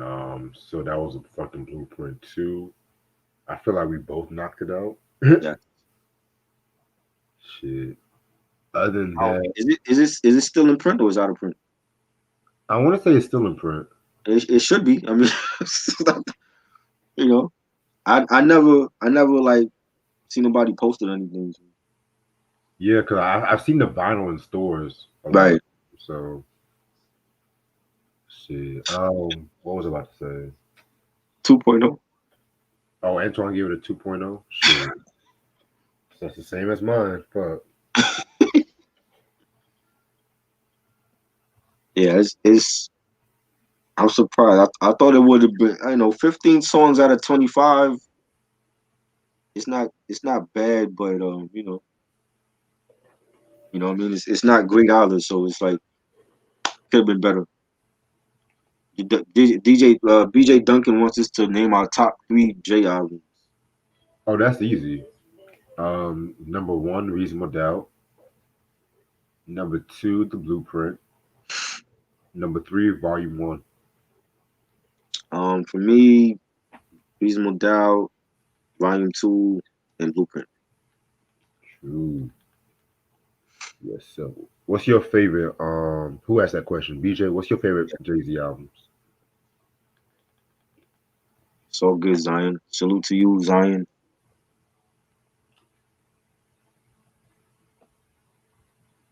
Yeah, man. I'm gonna take me a little 2-week break. YouTube trying to finish up this beef episode, but I definitely still want to do that whole beat battle one day. Yes, definitely down for that, yo.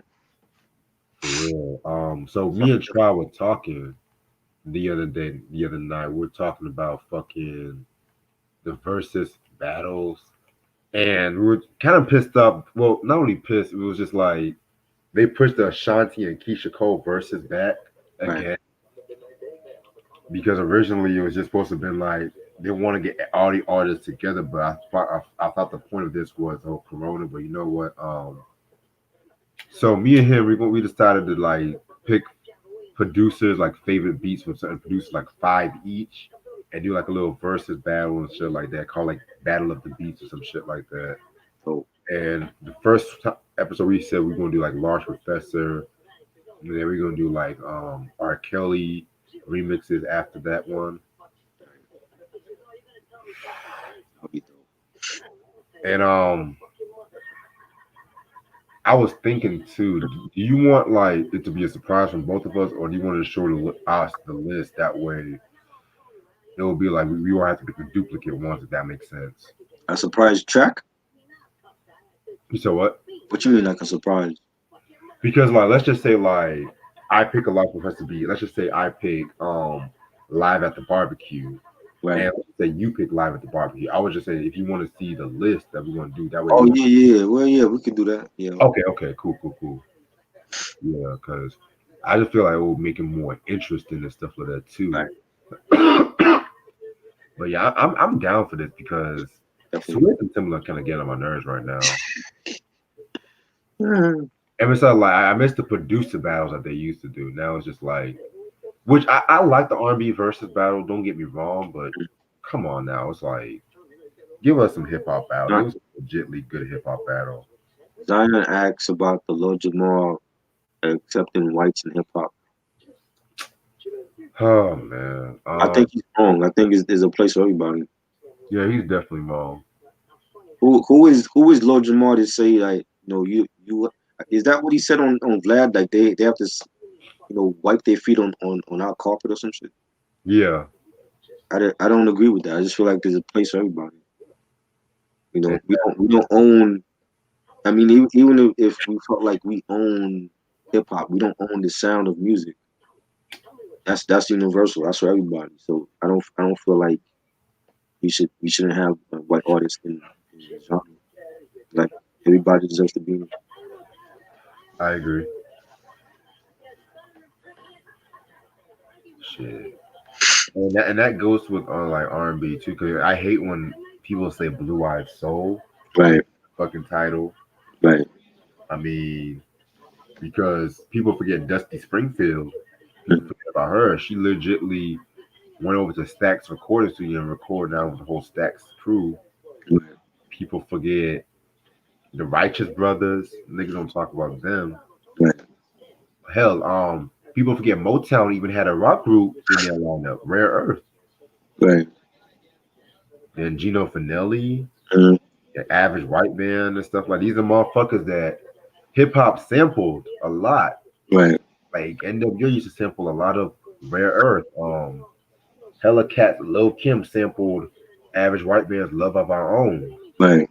And shit like that. But then y'all want to go around and say, oh, whites don't belong in our music and shit like that. But at the same time, it's just like music is music. That's what I'm saying and shit like that. You know what I'm saying? BJ Duncan says 2 of the worst songs ever are on Volume 1. I actually think Volume 1 is an underrated album, but I know people don't like Sunshine. I thought it was a dope song. The video could have been better. I don't like the song you did with the song with Little Kim. I know what girls like. I don't care for that song. Yeah. But I actually like that album. I think that album is slept on. BJ, ironically, if he would have taken those two tracks out, that album could have the potential to be a classic. Right. Because hell, I even like City is Mine. City of Mine was Not a lot of Jay-Z fans love City is Mine because they felt like, oh, you trying to check Biggie's place, but it's pretty much him just giving tribute to Big right. and just saying, you know what? It's like Biggie's dead now. I'm gonna call myself King of New York and shit. You know, that was like Jay-Z's coming out song. Mm-hmm. What else? What else? Yeah, he had, but look, Jamal had beef with Dante Ross. So Dante talked about it like he was saying anti-Semitic stuff up at the label at Electro. Yeah, I read about that. Yeah, he was like he gave Dante and the staff a hard time there. So I think that's one of the reasons why Brand Nubian broke up. Shit, I feel like one of the reasons why Brand Nubian, it was like because Grand Pooba was already like big in New York at that time and shit like that, and Grand Pooba, his ego at that time was pretty high and shit, so it was just like they all beat, and he used to come late to a lot of concerts and shit. So yeah. I love the Black Album. Black Album would be in my top 5 Jay-Z albums. Oh yeah, I like Black Album too. Like that's probably his most quotable album. But to be real with you, I kind of like Dynasty more. Dynasty was dope. Yeah. Dope. Man. Because Black Album, it had some track. Like, I didn't like Dirt Off Your Shoulder. Mm-hmm. I didn't like My First Song. Right. I definitely didn't like Justify My Thug. I felt like DJ Quick, and DJ Quick always makes some dope shit, but that's like legitly the first bad beat I've heard from him. I thought it was banging. That's just me. Shit. That's another album that people don't really give credit to is the Black Album. You think so? Yeah, I mean it's not up there with his classics. You know what I'm saying? Like I've always felt like that was like his third reverted classic, in my opinion. I never hear people call that a classic. You know what I'm saying? It's always yeah. I mean it's Reasonable Doubt and it's Blueprint. And well, to me, Volume 2 has always been a classic. I don't know what people feel about that album, but I never hear people consider Black Album a classic, and I thought it's a great album. It's underrated with Volume 1. You know what I'm saying? Like they did a documentary on Black Album. For real. With Elliot, what's his name? Elliot Wilson. Yeah, the Fade to Black. Yeah.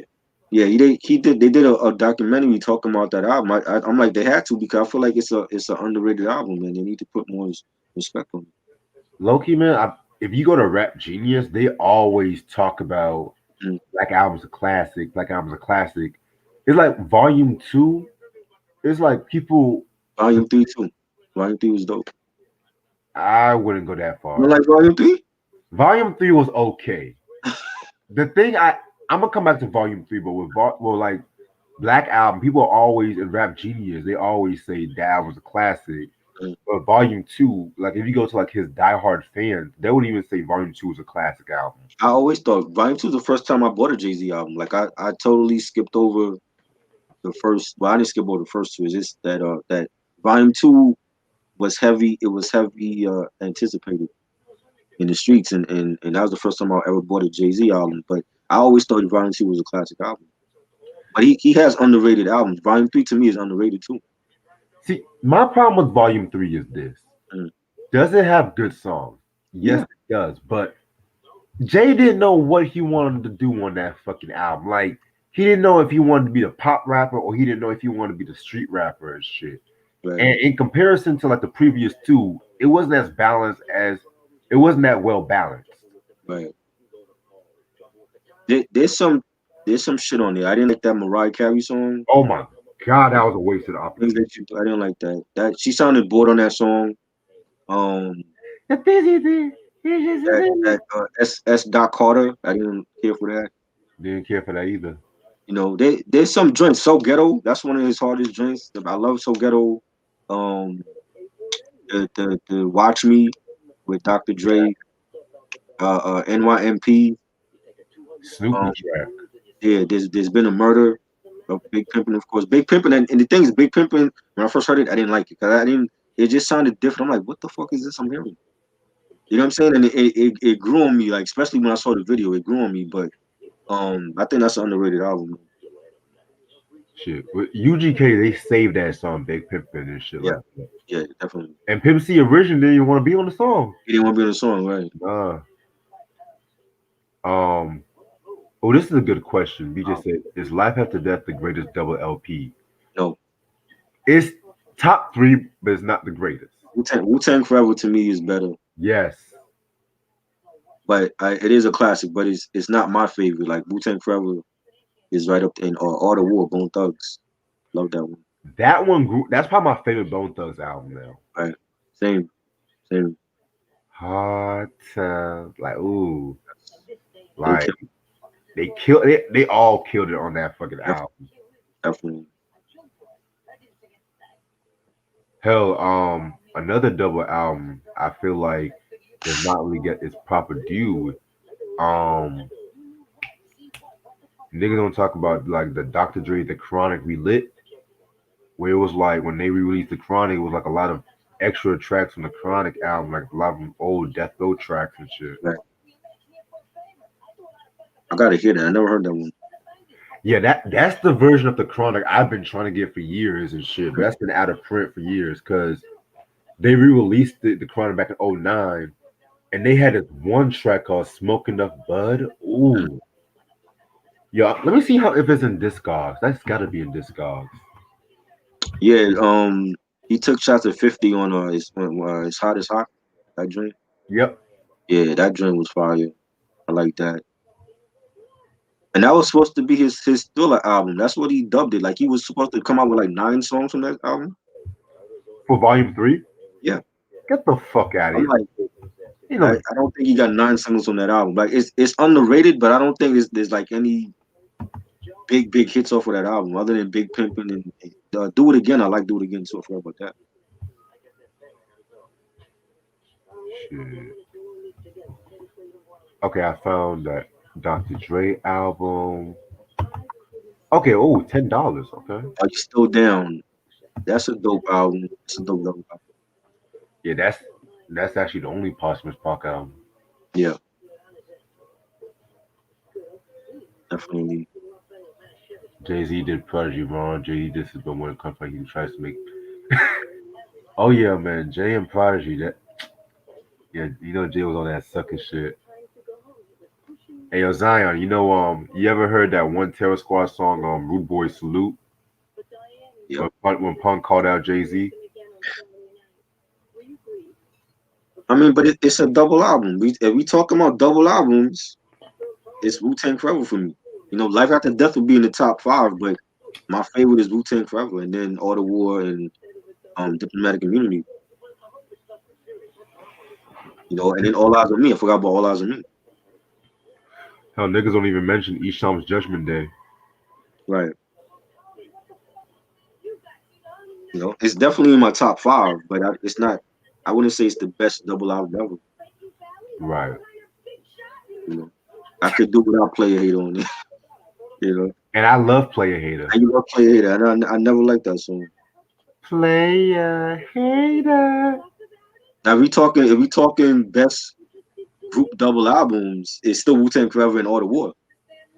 You know, then you got UGK, Underground Kings. You know. Ooh, how could I forget about that one? Right. The Outkast. I didn't like the Outkast double album. I like one half. I like what's his name?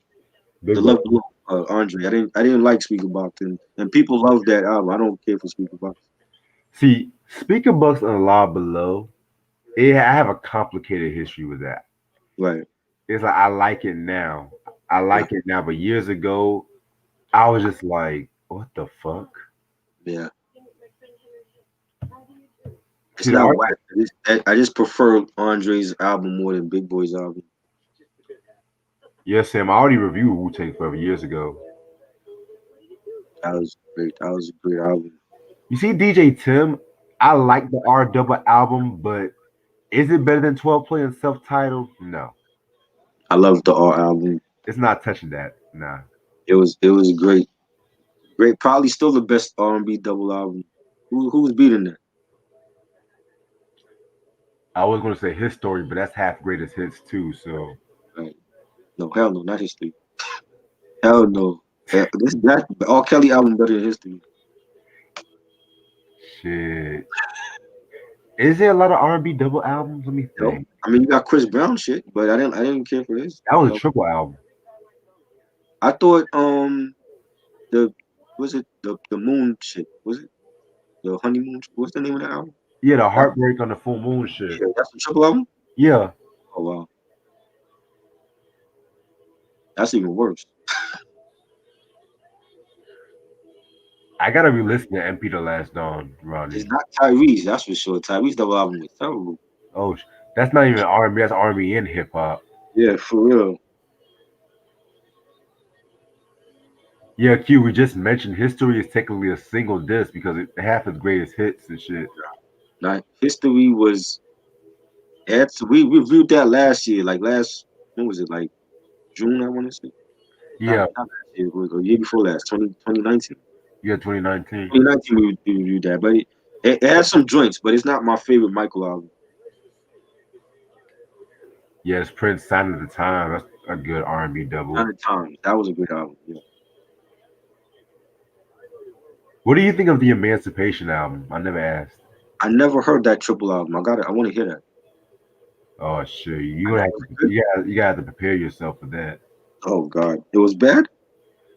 I'm not gonna be real with you. The first disc was if you would just dropped the first disc, Mm, it would have been fire. right. The second and third disc is where the problems are.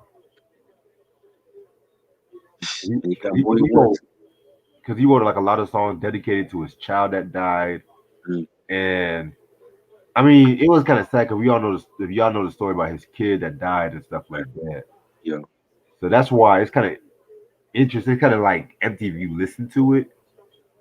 It just gives you like an uneasy feeling and shit. Antoine said that he thinks the double album better than Talk Play. Mm, And that's hot. I've heard that before. I don't know. I still think 12 Play is one of his best. I mean, yeah, I like 12 play too, but the self titled shit's on 12 play. The double album it has big hits, but he had some fella on that album too, though. Yes. You know what I'm saying?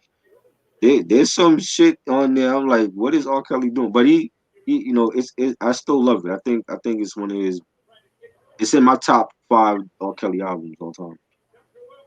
Wasn't that bullshit song with Celine Dion on that fucking album? Yeah, but that was a hit. A hit that was it? I'm Your Angel or something. Oh God, I hate that. That was a big hit. They had a video for that.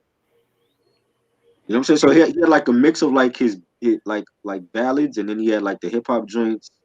He had a lot of collabs on there. Cameron was on there. Jay-Z, Foxy Brown, Nas, Keith Murray. Keith Murray. Puffy doing some stuff with the Trackmasters. He had like a lot of people on there. You know, Hmm. for R. Kelly. Prince double album was good. Yeah, Sign of the Times was a good album. Now that I would say, if you put that up against 12 Play, then that's a real battle right there. You know what I'm saying? Oh, Sign of the Times all the way. Sign of the Times was a great album. Definitely one of my favorite Prince albums. Hell, technically, 1999 it was a double album. Technically, because that was a double vinyl. Yeah, that don't count. Nostradamus was a double vinyl. That ain't no double album. Wait, That don't count. Nostradamus was a double. It had two vinyl for Nostradamus vinyl. Yeah, it's too vinyl for Nostradamus. Oh wow, I never knew that. Yeah, I have it. This is it's not a double album like that. That should have been one vinyl. You know, two vinyl for what? And I paid $27 for that shit. Wow, man, Keith Murray to me, out of all the MCs, he has so much potential, but he wasted it in my opinion. His first 3 was good. The first 3 are solid. Uh, the most beautifulest thing in the world, and Enigma, underrated, and the third one. I like this first 3. After that shit with Candy Bar, I didn't like that one. She looked like her. She looked like her. She looked. That shit was bad. And then he just like faded off. That he battled fucking Pedro Star, man. I'm like, Right, and that's a battle that I thought was gonna be good, and I don't know what happened. Like something happened. because Keith Murray was doing some stupid shit. I Said mean, he on drugs or because something. Fedro, Fedro, he's not like a battle MC, but he showed out on that fucking. He did, but he wasn't supposed to. I'm like, I had Keith Murray winning that battle. I'm like, Fedro beat Keith Murray.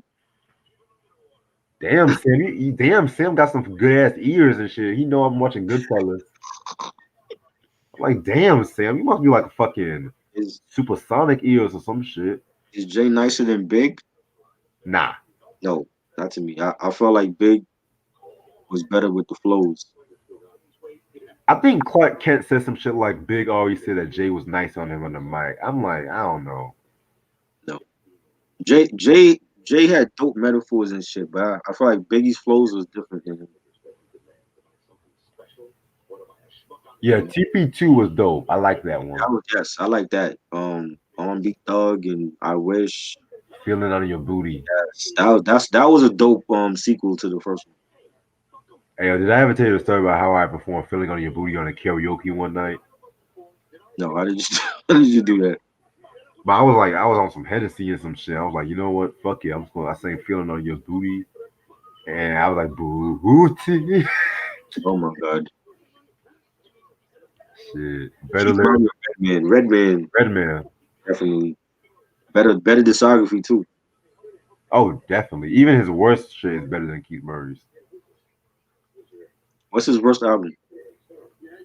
I would have to say the Reggie album. Reggie album? Yeah. I don't remember nothing from that. I don't remember shit from that. I didn't like it. The main reason I didn't like it had no Superman lover. Wow, that's crazy. You see, Ronnie, the Corruption album. Oh my fucking god. It was bad.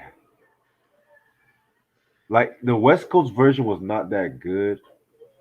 Then the East Coast version, I was like, what the fuck? It was like that's what East Coast produced. It was like his version of what East Coast beats feel like, and I kind of felt some kind of way about that, you know. Yeah, Eminem was supposed to do. Yeah, it was supposed to be Relapse and Recovery as a double album, but I don't know what happened. Like they split it into two albums. I guess I think because some tracks got leaked. I don't know. That got leaked. And he changed the title. It was supposed to be called King Mathers, and he changed the title to Relapse and Recovery. Oh wow. Yeah, Redman's first 4 albums, definitely dope. I like Malpractice. I think I don't like the skits on Malpractice. There's too many skits, but I like the actual songs on there. Low-key, it's not as bad as I remembered it to be, but it was just like Red Gone Wild was underrated too. Yeah, Red Gone Wild had some joints. I'll give you that. Yes. I think Biggie definitely would have evolved. You know what I'm saying? I think he definitely would have. What album we talking about? What album we talking about? Corrupt? I think he's talking about the Corruption album. Oh, I never bought it. Yeah, I heard it too. It was like, again, that's another double album with some songs was okay. An R&B double disc, Nate Dogg's G-Funk Classics. Oh, that was a double? Yeah. Okay. That's underrated. Yeah, man. Is that fucking with the R? To be honest, I'd rather listen to that over the R. Oh wow. I don't give a fuck. Who gets mad? I don't give a fuck. Like I said, that's how much I feel R is kind of overhyped a little bit, man. You think Jay-Z was too mainstream after the Blueprint? I thought he was mainstream before the Blueprint one. I agree. I think it was mainstream before Blueprint. Like, but at that time he had a slick way of doing it. Oh, the Reggie album he threw away. Oh, see, I don't even remember that album, man. And it's kind of bad though, cause like, damn, man, I call myself Reggie and shit. You gonna call a bad album Reggie and shit? Like, exactly. Damn, I feel some kind of way and shit. His last album on Def Jam, and he calls it that. like Nasir or the fucking Right. Yeah, like don't name your album after yourself. like you don't hear Jay-Z calling his album Sean. Yeah. The song called the album. Like, no. You don't have Ice Cube say O'Shea. Right. Oh god. You know what I mean? It don't work all the time, anyway. That works for R&B. That don't work for rap. Shit. You don't have Method Man calling him. Is it Cliff? Is his name Clifford? Yeah. No. The Clifford Smith album. No. You will have Snoop calling his album Calvin. Right. The Calvin album. Calvin, bro. This You know what I mean? yo. Sometimes these rappers' government names be having rolling. Tip Harris. What kind of name is it? Yes, his mom really named him Tip. Oh Lord. But you know what I want to do? Like when I come back from the break, Mhm. I'm this time when I come back from the break, I want to do some hip hop albums that I thought I would never review, like Farsight's latter albums too. Okay. Of course, LL Cool J's latter album. Who else? Who else? You know what? I'll even talk about Chingy. I'll explain why I don't like Chingy and shit. Oh Lord. Yeah, Wow. yeah. I'm gonna do some like I'm gonna talk about Everlast's Blues album one day, Okay. and then like when it comes Album. the R&B, I want to talk about Vanessa Williams albums, like her first two. I was listening to ODB's. Yeah, ODB's. I remember some songs from that. The second album, that shit was Yeah. trash. The nigga, please. Yeah. There was like two good songs I liked from that album, believe it or not, man. The last song with Lil Mo, that shit. Mm, that was dope. Yeah, it's a serious song from ODB, believe it or not. Right. Who do y'all think the nicest in Wu Tang? Mm. Uh, Lyrically, to me, it's still Meth. It's still Meth and Ghost. Deck. I would say Ghost and Jizzle for me. Are they the greatest group? They're one of the greatest, definitely. To me, they're my second favorite. Public Enemy is my favorite hip hop group.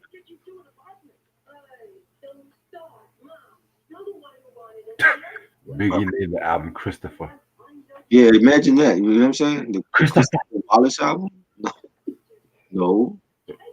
Yo, his mom be killing me saying his name. That's my Christopher. Right. She got that Caribbean accent.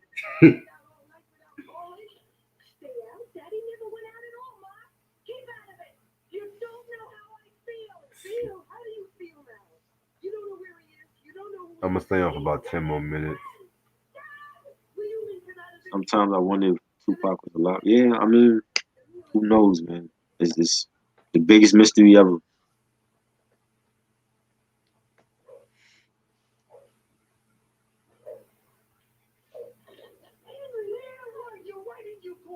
Mm.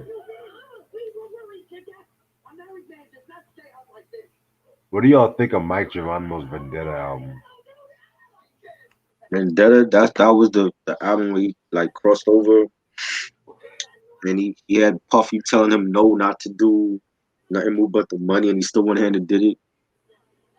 I Right. prefer the natural. I think natural is like his true sound. I've heard like some of these albums like years ago, like Vendetta I heard years ago and I never bought it.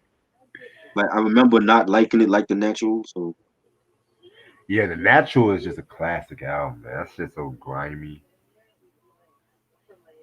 What you mean? Flavor Flav was the hype man, man. no he wasn't. What?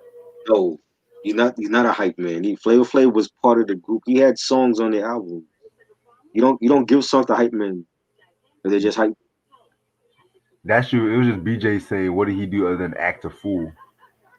Well, I mean, I think like his personality it fits with Chuck D. Chuck D was the serious type, but Flavor Flav was serious, but he liked to have fun. You know what I'm saying? But he wasn't the hype man. Like 911 is a joke. That's a timeless song that we still unfortunately going through stuff like that with the cops now in this day and age. More news at 11. from Apocalypse 91. He had joints. You know, he wasn't always rapping on joints. A lot of times you just hear him ad lib in the background, but he to me was more than a hype man. To me, Apocalypse 91 is his best album with Public Enemy because he has some nice joints there and shit too. Right, right. I I mean, wonder why the Locks don't have more music. the Locks, you know what it is? I think with them, and I said this when we were playing the Locks album on here. Like, I think they stayed solo for too long. That when it was time, they forgot that they were a group, and when it was time to get back together, they to me like listening to that Locks album, they're like still rusty. Like they're not meshing as a group, and that's how they got signed. They got signed as a group first, and I think when you take that much time, that's what I always was afraid of with the Fugees. Like if the Fugees ever got back together, there might not be no more chemistry like they used to be with them because No, they've been away for so long, and then like when you finally get back in the studio with everybody, it might feel different. You know what I'm saying? Like they did the solo thing way too long. They should have got back in like the during the 2000s, and they just kept doing the solo thing for that long. It's like now that you get them together, it's almost kind of weird. You know, it's like to me they don't have no chemistry like they used to.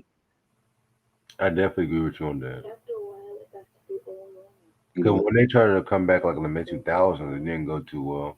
right? You know what I'm saying? And it might take them like a couple more projects to like get to gel again because I think they forgot like yo like we're a group and it's like they kept pushing off the group thing to do the solo stuff.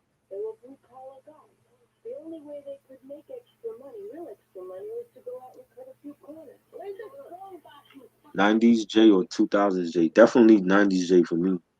Yeah, 90. Yeah, I'm gonna review Goodfellas in the future, yo. I'm just trying different things. I want to talk more about more movies and TV stuff on my channel. But I'm gonna definitely do Goodfellas later this year.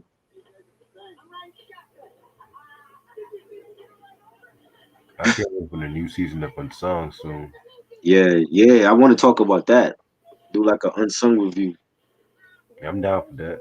You know, when is that starting? Usually starts like in the springtime, but they should drop the announcement sometime very soon. Have you ever heard any unreleased Death Row Records tracks? Of course. Yeah, it's on a lot of them on YouTube. Yeah, there's a whole YouTube channel. Like that little Bow Wow song Dave was an unreleased Death Row track. It's a YouTube channel for that. Yeah. Oh wow, thanks, Antoine. Appreciate it. Dr. Dre, Ho Hopper. Yeah, Ho Hopper, that was dope. It's a debate. Yeah, I was talking about that today. I'm like, Jada Kiss to me, his first album was his best one. I don't think he has anything close to that. You know, Yeah, Jadakiss' first album, Kiss the Game Goodbye. That's a classic to me. you know what I'm saying. But a lot of people don't feel like it is though. You know, like and he's not the only art. Like Fabulous, people feel like his mixtapes are his best stuff, but he don't have a classic album. You don't. What's his best album to you? Who? Fabulous. You know I don't like Fabulous. Oh, well, if y'all like Fabulous, what is like your favorite Fabulous? To me, my favorite Fabulous album would be From Nothing to Something. But I like Street Dreams too, and Ghetto Fabulous. I think he had some dope albums, but none of them are classic to me. Wasn't Street Dreams released the same day as the Blueprint? No, that was Ghetto Fabulous. That was the first Oh, okay. one. Yeah, Street Dreams was after. That has some joints on there. You know what I'm saying? But none of them to me are like classic albums. Ronnie said before y'all go, which era of R. Kelly y'all like better? Bald head. We were just talking about this. Bald head R. Kelly. Bald head R. Kelly. Yeah, he made his best stuff when he had the baldy. Even for like other artists like Changing Faces and Aaliyah. Right. You know. Yeah, they really tried to. Yo, remember I sent you that IG live last night? They really tried to come at me in there, yo. Yeah, I didn't watch the whole thing, but what were they saying? Yo, these dudes are saying some crazy shit. You know what I mean? Like they were like, yo, like when they were talking about 93, and they were saying, well, they're gonna do 93 next week. They're gonna discuss the best R&B albums of 93. And they were like, yo, like Tony Braxton album was better than Diary of a Madman. Now I know they bullshitting.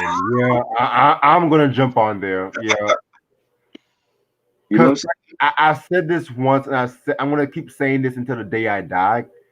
Diary of a Madman is the greatest R&B album of '93. I I agree. love Tony's album, but you're not gonna sit there and tell me that Tony's album was better than Diary of a Madman.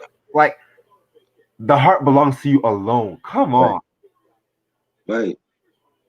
And they talking bad about Johnny first album. I'm like, Johnny first Whoa, album, whoa, whoa, whoa, what? bro. What I did these swear motherfuckers say they about had John? they had John. They didn't even have Johnny in top three. They had Johnny honorable mention. Okay, I'm like, yeah. yo, hey, Mr. DJ, that probably was like the best song of '94 of '90. What? Oh, hell no. See, No, they like them. What's your favorite Brandy album all time? my favorite Brandy album was Full Moon. Okay, do you think her first album was her best? Oof. I feel like it's the second best. Second best. Okay. They Well, they had Brandy, they had Crazy Sexy Cool, and they had Boyz II Men too. And as everything else was top, honorable mention. Black Street was honorable mention. hold on. They have Brandy as an honorable mention? Yes, for the first one. Who raised these motherfuckers? Hold on. They had Boyz II Men 2. They had Crazy Sexy Cool and My Life. This They, album right here, yes. honorable mention. Yeah, that was an honorable mention. Broken Hearted. Yep. Oh, That was an honorable mention. Mr. DJ, that was like the song of the summer in '94. I'm like, yo, that might have been the song of the year for that drink. You see, honorable mention. That album. Right. And they mentioned Joe Levert, but they didn't put him on the in the conversation, but they mentioned Joe Levert album. So I take it that they think Age Ain't Nothing But a Number is a better album than that album. That Okay. Oh. they had Aaliyah's album. As the Aaliyah fan as I am, Brandy is better than Age Ain't Nothing But a Number. I don't give a fuck what nobody says. To me, Aaliyah's best album is One in a Million. I'm picking Aaliyah album over Brandy. You said what? I'm picking AJ Nothing But a Number over Brandy. That's fine. I mean, Brandy album was great, but I love. See, I grew up. See, as a teenager, I played that Aaliyah first album a lot. Yo. You know what I'm saying? So it's like Reggie's pissed right now. Huh? No. I'm flabbergasted right now. I'm just flabbergasted. But the conversation in it was crazy. I'm like, bro, y'all talking about Brandy album wasn't a great album, and Black Street, they're not even. You know what I'm saying? They. I'm like, who's doing these? It's a great album. It was honorable mention. It wasn't top three. They didn't have a minute. What was the top three? Top three was Boyz II Men 2, My Life, and Crazy Sexy Cool. Two. Well, it was two. AJ Nothing But Number what? No, it was Boyz II Men 2, My Life, and Crazy Sexy Cool. So the typical ones for '94. So everything else was considered honorable, or they didn't even. They mentioned Joe Levert, but they didn't put them in. They didn't put him in honorable mention for that though. Well, I never heard of Joe Levert solo album, so I can't comment. But Aaliyah, they mentioned Keith Sweat. What was the Keith Sweat album in '94? Get Up On It. That's not the one with Twisted. Nah, the self-title is the one with Twisted. I don't remember Get Up On It. What was on that? Get Up On It. Yeah. It's hold on. It was the title track. Wami Baby. Was that on that one? Hold on. Because it's been years. I mean, it's been a month since I listened to that album. Shit. I love Aaliyah's first album more than Brandy's album. It gets better. I grew up with it as a teenager. Like I grew up with both of them, but I played Aaliyah's album more. How Do You Like It with Left Eye? I don't remember that one, that Keith Sweat joint. But they mentioned Keith Sweat album, but he wasn't in honorable mention album. Well, see, that album was that only get mentioned a lot, but I like it. Okay, I gotta go back and listen to that one. That's probably my favorite Keith Sweat album, to keep it a buck with you. Right. John A. definitely. I like they first two. Well, they only two albums I love. Yeah, man. I should slap the mother. Let me get on this shit next week. Let me get on this motherfucking shit. Next Saturday, they said they're doing 93 R&B albums. Yo, let me on that shit. They already got you got to tell them in the chat. Yo, I'm like, yo, they going off on me. I was like, yo, y'all don't know what you're talking about. No, because I'll be damned. I'm like, bro, Tony Braxton and Jodeci. Jodeci album was better to me. I'm picking Jodeci all day over Tony Braxton album. Motherfucker said Tony Braxton was better than Diary of a Mad. Yes, they said I was one that black dude on there was like Tony Braxton album was the best album of '93. So, I mean, '93 was a tough year. I can't. Look, you're not gonna sit your black ass there and tell me. I love Tony. right. I love Tony, but Diary of a Mad Band is a landmark in I didn't even mention Changing Faces album. Changing Faces album was fire. Nobody mentions that one. No one talks about Changing Faces. Yeah, or the second one. It's like when I told you, try. Like when I told you how no one talked about the Luther and the En Vogue beef until I started talking about that shit. Exactly. Now everyone wants to have their own opinion about I didn't even know about that joint. You know, Tony. I want to see if they mention them next week. Oh. I want to see if they mention them. I swear to God, they put them in the honorable mention. I'm gonna bombard their live stream. I mean, if you only get three choices, what you picking for '93? Yeah, Diary of a Mad Band, Sons of Soul. Shit, this might be a surprise, but I'm gonna say What's the 411 the remix. 12 would be my number 4. Shit. That's hard, man. Escape first album was fire too. Yeah, Escape first album was fire. It's top 10 worthy. Right.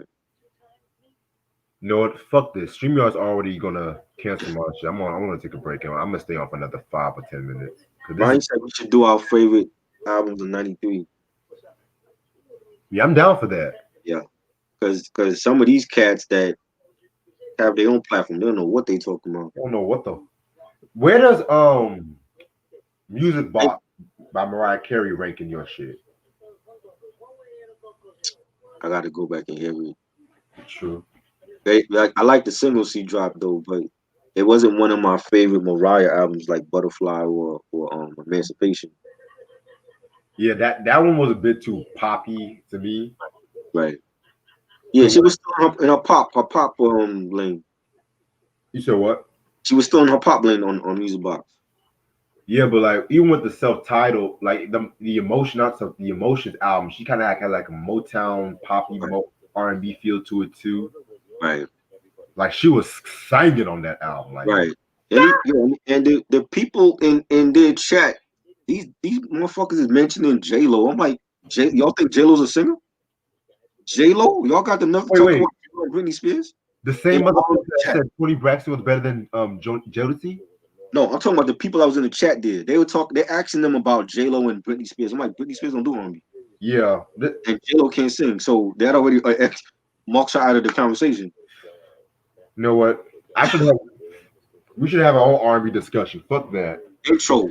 We discussed Intro album last year on my channel, BJ. That's a fire album from '93.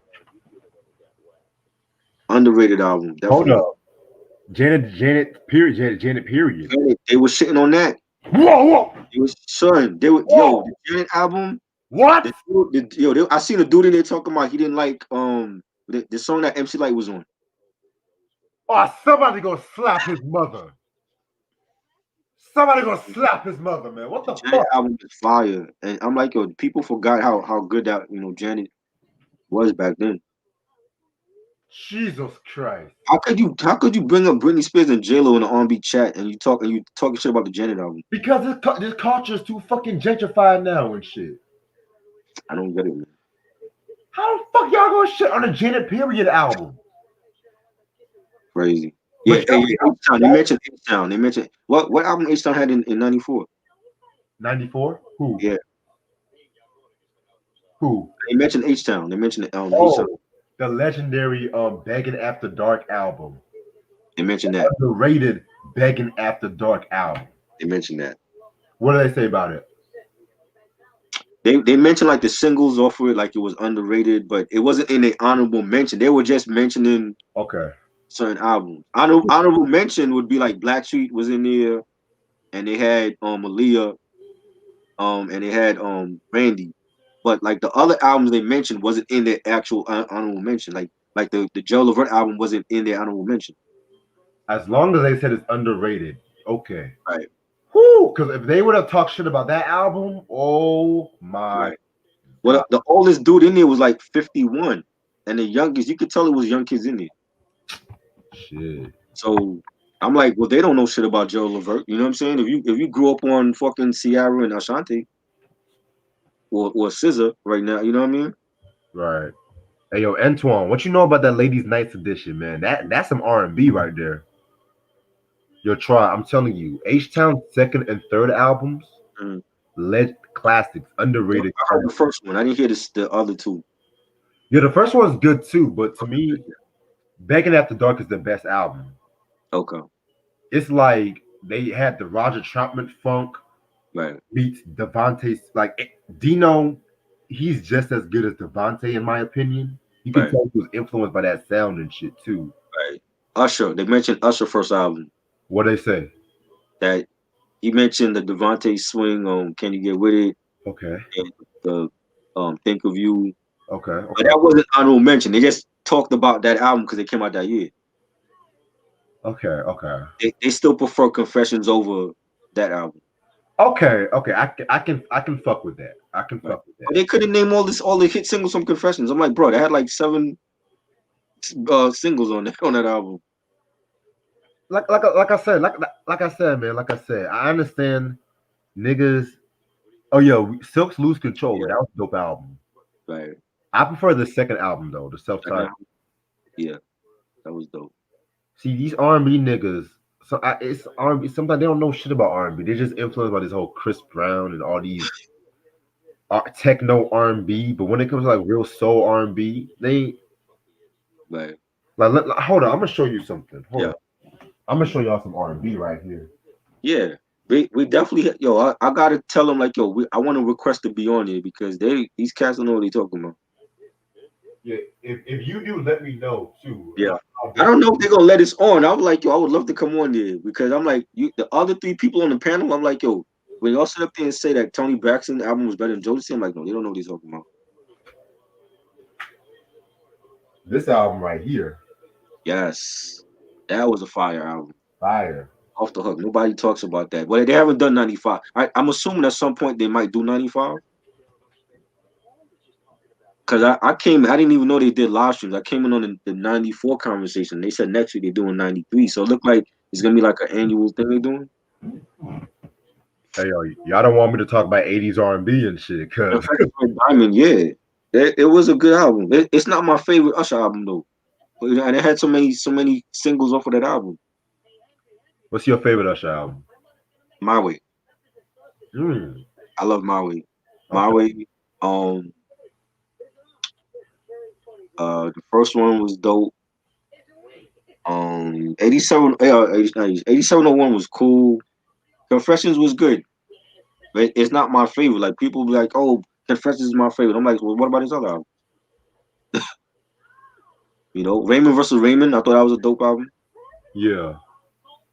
You know what? I'm gonna make a slight edit to my 93 R&B. I'm gonna take out What's the 4-1 remix, and I'm gonna replace that with Tevin Campbell's I'm Ready.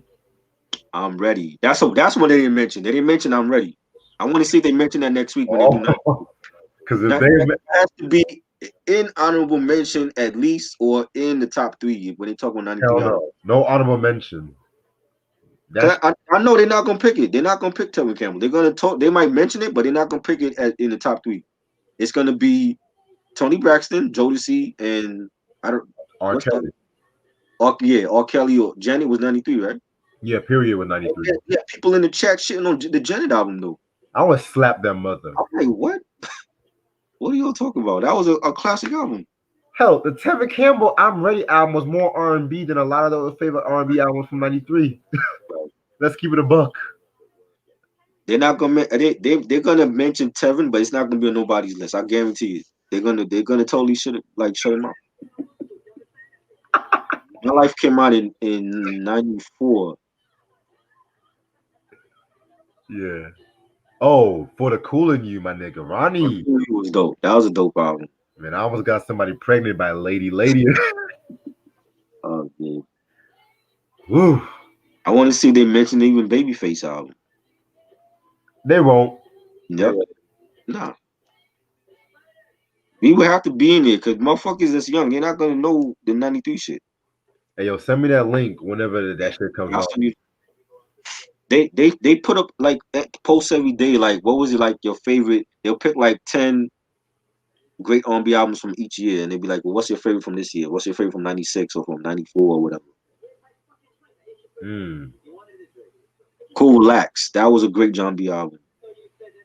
My favorite. That one and Pleasures You Like was my favorite John B album. I like the first one too, Bonafide. That was slept on. You know, Tony Rich. You remember Tony Rich album, the Tony Rich Project? Anybody remember Tony Rich? That's one where nobody knows it. But Right. That was a dope album, and he got so many Grammys for that. And then he's like he disappeared after that. Nobody talked about that album. Yo, what's that one R&B album I like? Mint Conditions. Mint Condition, right? John A. Yes, they mentioned John A. But John A. was an honorable mention. It wasn't in the top 3 for that year. A lot of people mentioned the John A. John A. album was fire. I'm like, y'all bugging. That's a classic. You know what I'm like, y'all know who did the production? KG from Naughty by Nature. You had a hip hop producer doing R&B. First time you tried that, you like this is before Jaheim and Next. You know what I'm saying? And they were like, I'm like, that should be definitely in top 3. Yo, Goodfellas is crazy. He's like, dance, motherfucker. Yeah, it was like a lot of skits on the Janet album. That's the one thing I didn't like about Janet albums. It was like too many skits. Yeah, the best skits was Rhythm Nation.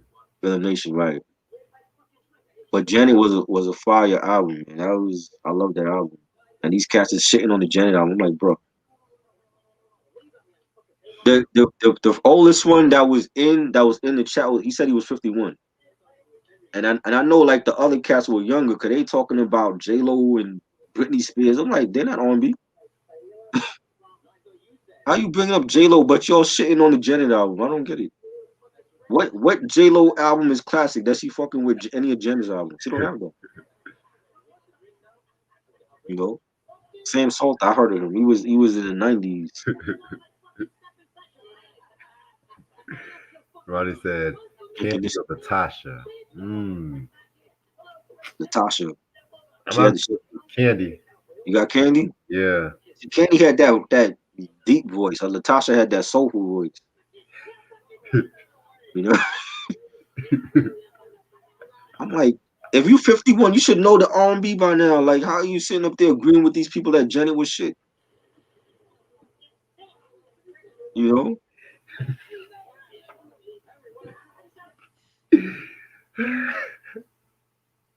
Nigga shot his foot. Like, yo, man. Right. They bugging. I'm gonna tag you in the post so you can look at the post that they do. I am. You know what I mean? I'm like, yo, these cats is crazy. Hey, yo. I'm saying when they talk about '80s R&B, right? If they do that, I haven't seen it. It's only been '90s. I see them talking about. That's what I'm saying. Why is it always fucking '90s? Give me some '80s R&B. Like I like rap. Right, even '70s R&B. Desire. Right, even '70s R&B. Oh, you know what I'm saying? Like they they mentioned Smokey Robinson, but I want to see them actually post like that stuff. You know what I'm saying? Right. You can't keep posting D'Angelo and be like, oh well, D'Angelo's R&B. The R&B don't start with D'Angelo. Like, look at me, man. We talk about Smokey and Tina. Yeah, exactly. Barry and Angela. You know what I mean? Right. Nigga, we talk about Renee and about that shit. They might mention them, but they're not posting about them though. Hell no, cause they aren't authentic like us, man. Like niggas don't have authenticity these days. And shit. They posting 90s R&B, and that's great. But R&B before the 90s was just as great too. Like, you know, where's the Isaac Hayes post? Where's Teddy? I'm not seeing that on their page. Where's the Rick James? Rick James, exactly. You know.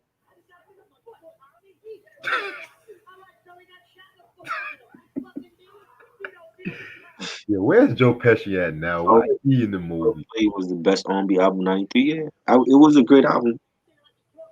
It was definitely great. Yeah, I love 12. I just feel like 12 Play people just try to make 12 Play their own version of 12 Play so much. I just lost interest in it. Trey Songz, the Ready album is a 12 Play ripoff. Right. Better vocalist Sean Stockman or Wanya Morris. I like Wanya. Wanya is too damn dramatic, man. Too dramatic. Fucking dramatic. Sean is good though. Sean he had released a solo album last year too. Sean is good. Yeah, give me Mike Bass anytime and shit, man. Like Sheila E, definitely. That I'm not seeing them post up Sheila E and stuff like that. Anita Baker, like they mentioned Anita Baker. Anita Baker drop album '94? Yeah, the Rhythm of Love album. Okay, well yeah, they mentioned Anita Baker's album. But that wasn't honorable mention. They just talked about, well, she dropped the album in '94. Cause the thing about Anita Baker's fan base is like she never dropped a bad album, but people love to just cling on to Rapture, and then you'll occasionally have Giving You the Best That I Got. Right. I love those albums, but niggas sleep on Rhythm of Love. Right.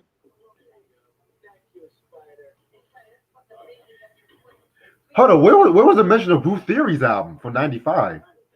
No, if they did '95, I missed it. But damn, coming up, '94. Oh, if that's coming up, they gotta have that in the top three. Top three, because that's one of my favorite albums still. Definitely, that's one of the best in '95. You know. But it's just like how they do with rap. Like when it comes to old school, it's always the '90s. Old school was '80s before the '90s. People don't put enough respect on the '80s rap. Exactly. Rap didn't start with Black Moon and Wu-Tang Clan. You know what I'm saying?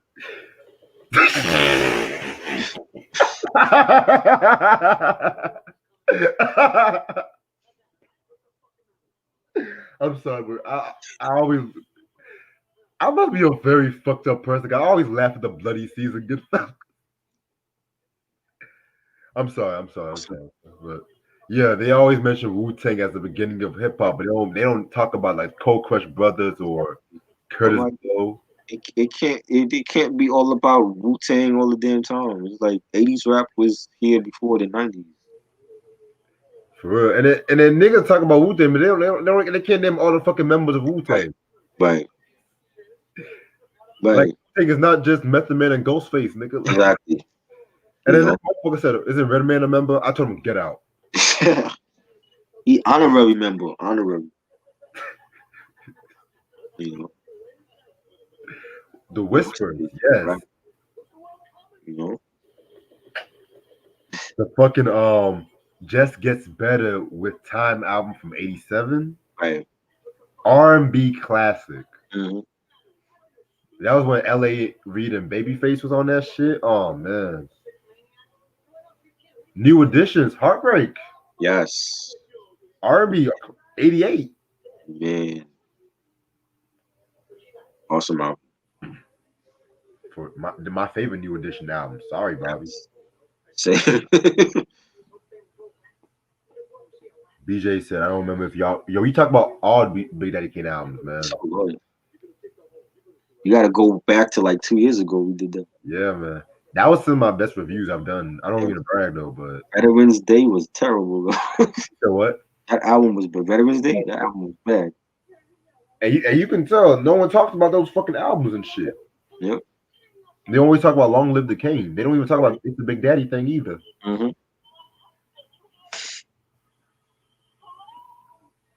Yeah, to this day, as much a fan of a big, I'm just grateful I got all of his albums and shit too. Right. Shit.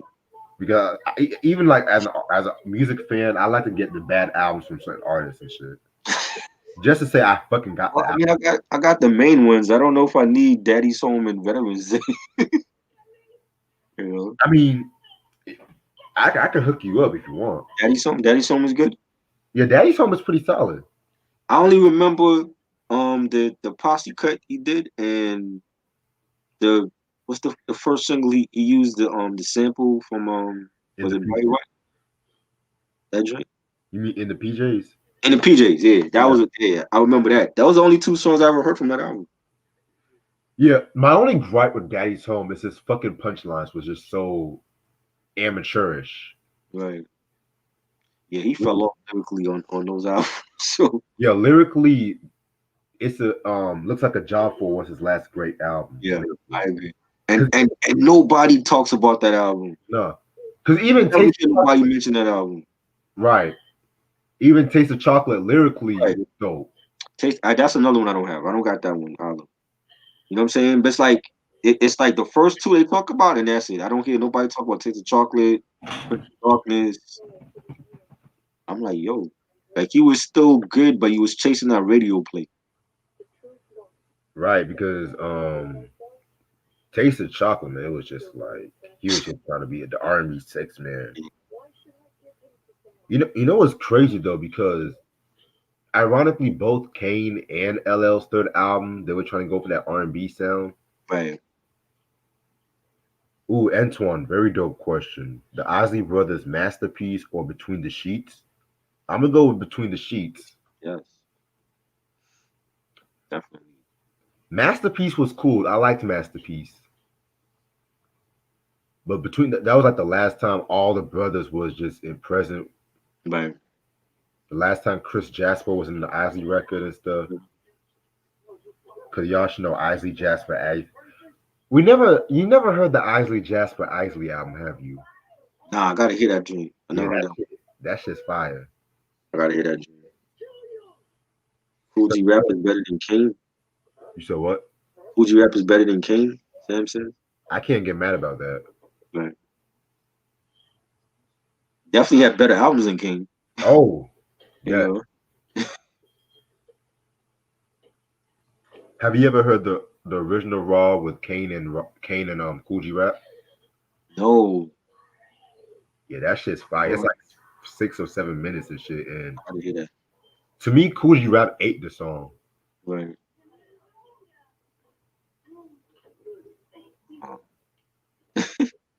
He said no way. So you think Kane is better than Cooley Rap?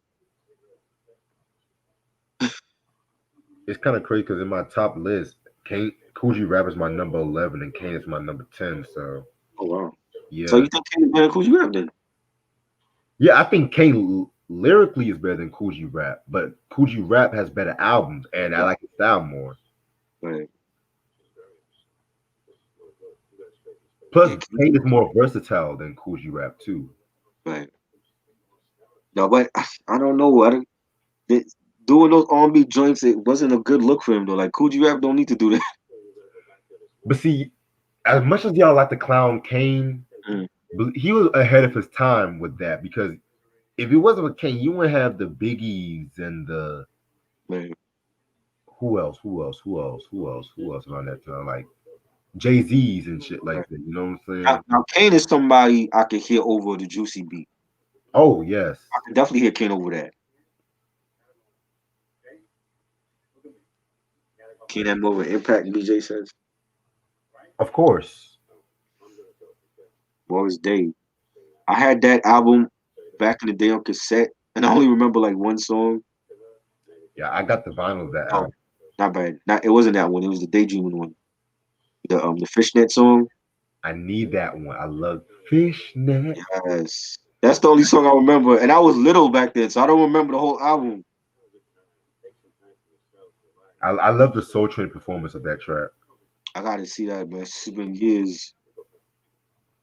But to answer your question, Antoine, I'm gonna go with What Time Is It? Yeah, What Time Is It? I love that album. Definitely a classic. Yeah, man.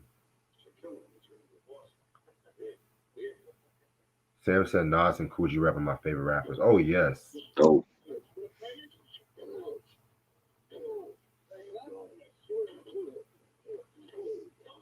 BJ, I've already talked about Marvin Gaye. Yeah, we did that. We did I Want You. We did did you hear me at the end? Oh no.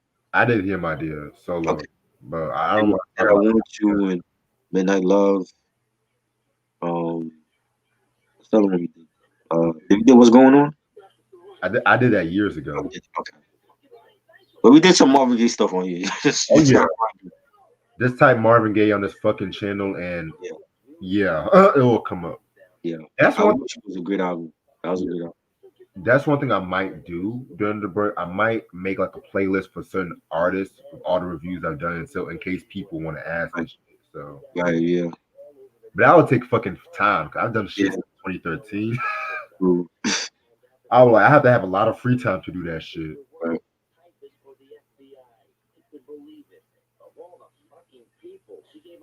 Yep.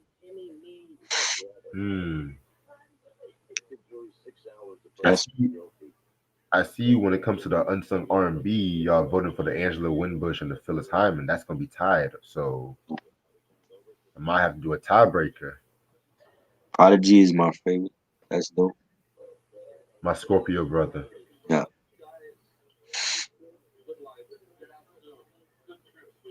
I still can't believe you don't like Young Love though. No, it's not I don't like it. I mean, I never looked at Mobb Deep like, yo, they could do love songs. You know what I'm saying? Like, that's not really them. It's them. They thing was guns and violence. You know what I'm saying? You know, like Capone and Noriega, they didn't do love songs. They were about guns and violence. Yes, they did. What love song they got? Capone Bone was a love. It was a. But that's him by himself. I'm talking about with Noriega. Noriega ain't do no love songs. You said what? Noriega ain't do no love songs. Hold on. Capone, that's Capone on that joint by himself. Okay, I'll give you that. 'Cause I can't think of a love song by Noriega. Okay. I mean, Capone was okay. I didn't care for that song. It was alright. I love that Capone Bone song. I think Capone Bone. Yeah. That was from the reunion, right? No, that was from the War Report. Okay, I thought he had one on the reunion too. Yeah, he had a lot more songs on the reunion because you know the War Report. He was in. Right, he was right. He was frustrated. Yeah, like I never looked at Mob as they can do love songs. It's like that ain't for everybody, you know. So you didn't like. You say, what did you think about the one with 112 again? Once it was cool, I just felt like that was a commercial move by them. Like, you know, let's do something with 112 and get on the, and they did, and they got on the radio and MTV was playing it. But that's not my favorite song from Infamy. I mean, you know, like it was cool as a single. It's like I'm like, I don't see Mob as, you know, as a group to do love songs. Like Wu-Tang wasn't doing that. Like, you know, Ghostface was doing that. The Clan wasn't doing that shit. You know? You could see Master Killer or Jizza do a love song. Like that wasn't their thing. I could have sworn Master Killer had a one chick song from those set days. I can't remember. And the thing is, like, yo, you gotta have Black Shampoo, and y'all was thrashing you God for that Black Shampoo song on Wu-Tang Forever. They wasn't a group to do love songs. That wasn't their thing. You know? Oh, the LL Cool J did a song with Drew Hill? From what album? Ronnie said Unconditional Love featuring Drew Hill. What? What shitty LL album that's from? I know Yeah. that's not from the GOAT or anything before that. Yeah, what shitty? That's something after. LL and Cisco? Oh my God. Oh no. I don't even want to hear it. Oh. I don't even want to hear it. Well, and I want to talk about the latter LL albums too. Oh Lord. Oh, Antoine, which I love Zapp and Roger. Black Shampoo was dope, yo. I always tell people that. I'm like, yo, people say that you gotta have no memorable songs. I'm like, oh, yo, bugging. You have memorable verses. Mystery of Chess Boxing. You know, if you listen to Veterans Day, his verse on Wu-Tang on that Wu-Tang Forever album and Triumph, the Triumph song, and he went to wars. He killed it. Ice Cream, yeah, but that's Raekwon. I'm talking about like as the Clan itself. The Clan don't do love songs. That wasn't them. Ghostface did that shit. He did Cammy. He did Jellyfish. He always did a love song. He had a song Flower, called you know, he's like talking about screwing the chick on the washing machine. Like, you know what I'm saying? Like Ghost was always doing that. You know.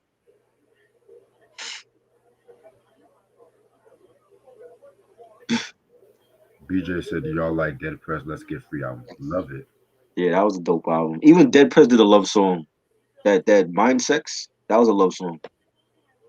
And I didn't care for that song. You know what I'm saying? Like, I'm like, this is common. Like, we get common on this joint. You know?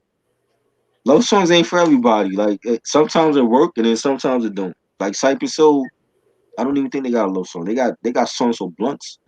They have a love song to Marijuana. That's They got they got love songs for marijuana. You know what I'm saying? Same thing with Bone Thugs. They didn't do love songs. Oh shit! You You said know? Bone Thugs? Yeah. I don't remember no love songs from them. Yeah, I can't think. You know what I mean?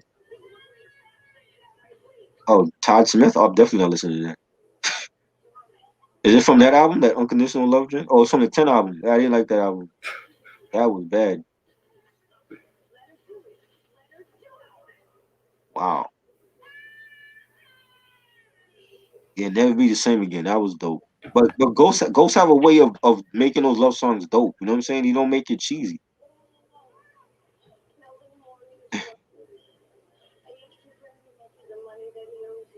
Todd Smith. Wow. I did not hear that.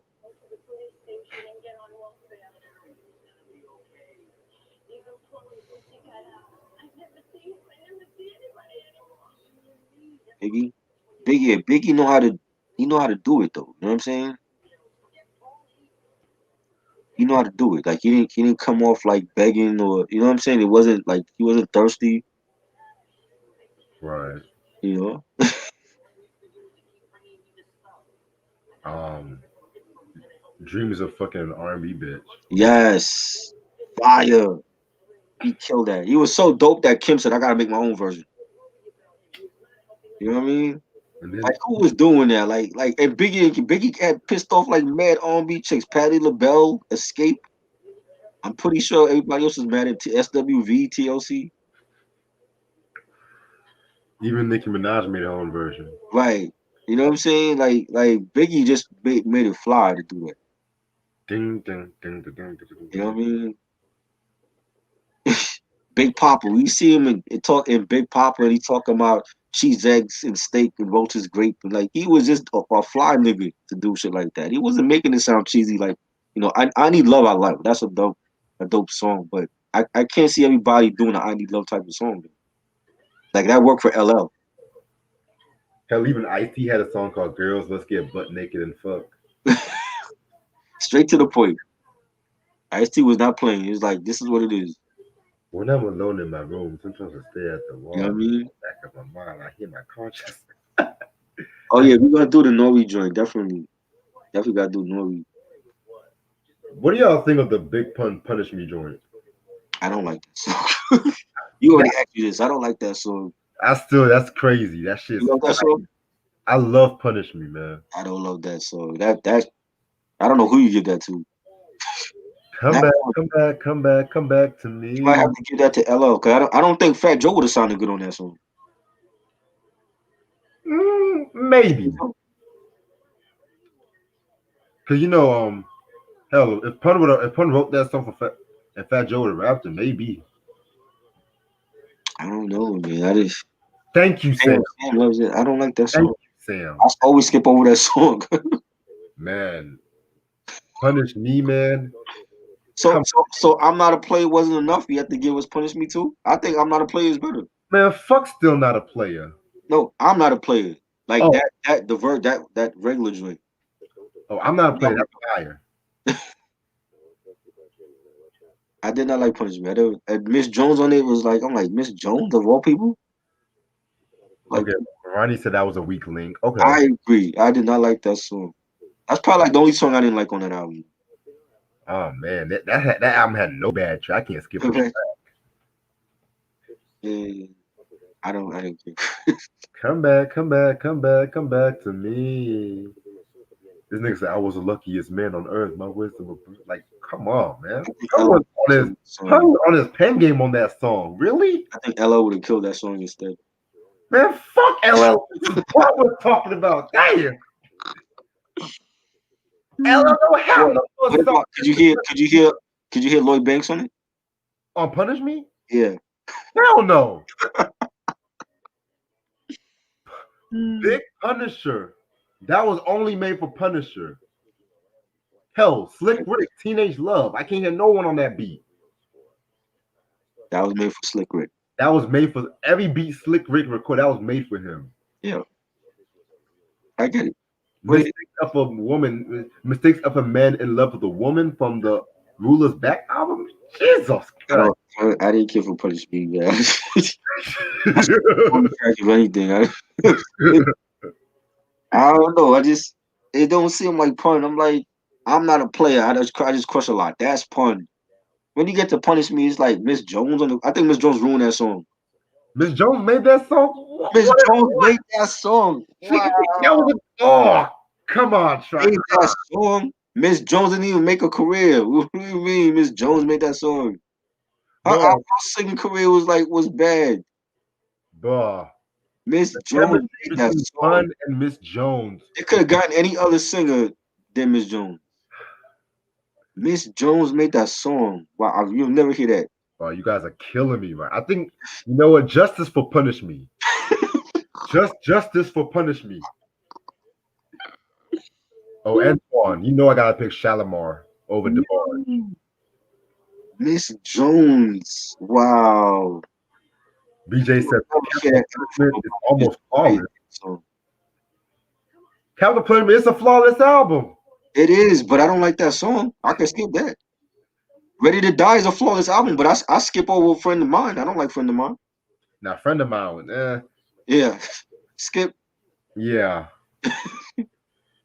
Hell, respect. You remember like the first time playing Ready to Die and playing those skits? You know, like them skits was crazy. Like Kim, the two skits where he's like fucking and then he's getting head. I'm like, bro, like you couldn't play that shit around your parents back then.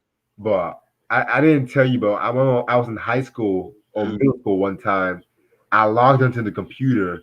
Right. And I played the Fuck Me interlude and I turned it all the way up, put that shit on repeat. And the teacher was like, "What is that noise?" Yo, I got in trouble for that shit. Yo, those skits you couldn't play loud when you bump it Ready to Die, yo. Like, it's either you skip it or you turn the volume low and then get to the next song. I'm like, Biggie, like, what was Biggie doing, yo? Dude, like, Lil' Kim was like, "You soul food eating motherfucker." He was having too much fun. Fuck me. Fuck me. You know what I mean? They felt like they were doing it too. I'm like, yeah, I know I know Big and Kim was doing that shit for real. It sounded too real.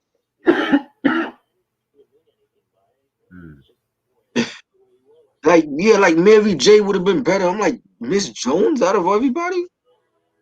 Mary J, yeah, she would have been a good choice too, but I know Mary J. I know Mary J too is gonna take it to another level. Right. That's what you want. That's probably like a main artist that she didn't work with was Pun. She not on no Pun joints. That's crazy. And she worked with Big. She worked with Craig Mack, Heavy D. You know what I'm saying?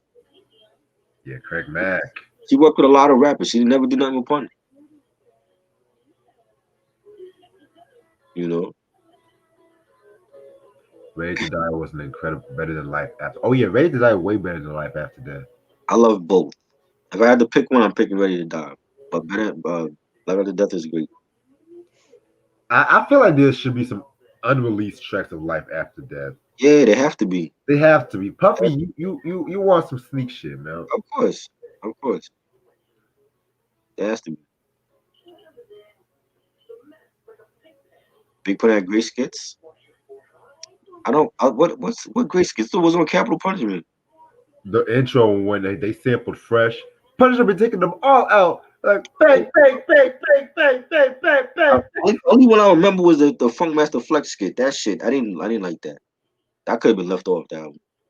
X-Men baby stuff, Holmes. That was dope. Ronnie said Tony versus Mint Condition. Tony. Yes. Tony winning that. Miss Jones, I'm like, what? So Mary wasn't available? Maybe they tried to get Mary and she wasn't available. That was the same year as the Mary album, right? Nah, Mary album was 99. So she didn't drop in 98? I think she dropped a live album in 98. Oh, the live album, okay. While she was drunk as fuck in that live. For real.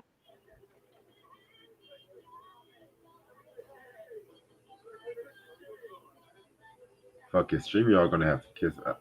Yo, StreamYard trying to block my listening party. That's why I haven't even done that shit. Why not? They try to block you from playing music? I didn't even have the shit they're talking about. Oh, it's violating nudity and shit like that. I'm like, what the fuck? The fuck? Hey, I didn't even fucking play this shit. What the fuck? You gotta blur out the album cover? Maybe you gotta blur it out. I ain't blowing out shit, man. I'll just do the back cover. Right.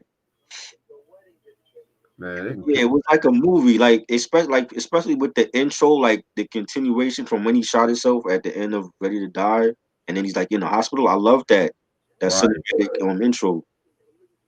And that's how you do an album. When you name your album Life After Death, you have to be cinematic about it. But people want to know, like, what's this album gonna sound like? How's it gonna feel? And I think he pulled it off. He did. You know.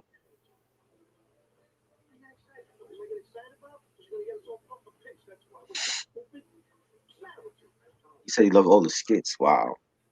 I don't remember all the skits on Capital Punishment though. The intro and the Flex joint. I know he had some skits in between, right? I gotta be listening to the skits myself, man. I just listen to the music. I don't remember all the skits on there. I wasn't big on skits. I would just, unless it was like tied to the song. Like, you know, when you play After Hypnotize, it goes into that Mad Rapper skit and then it goes into Kicking the Door. You gotta fast forward that joint because it's not like a individual track. You have to fast forward it to get the Kicking the Door. Right. So you know what I'm saying? Unless it's like tied to that track, I used to just skip over the skits. I don't really care for the skits unless it's like they have like some full meaning to it. I feel you. You know? Antoine said Digital Underground, Sex Packets, or Sons of the P. Believe it or not, I'm gonna pick Sons of the P. Yes, Sons of the P. Very underrated album. That's my favorite one. And Pac was on that album. Yes, Kiss You Back. I love it. Yes. And No Nose Job, that was hilarious video. The D was it the D train, D-Lo train or something like that? Yeah. That was fire. That's an underrated album. I hear nobody talk about. Even that whole group they don't talk about. Yeah, we didn't forget about the Digital Underground breakdown. Yeah. We didn't forget about that. Definitely gotta do that, man. I got it. Yeah, that skit was dope. Right. When he's like talking about what he was doing with his homeboys, like that skit was dope. You know what I'm saying? But I usually just skip over the skits though. Like when I'm playing an album, I don't play the skits.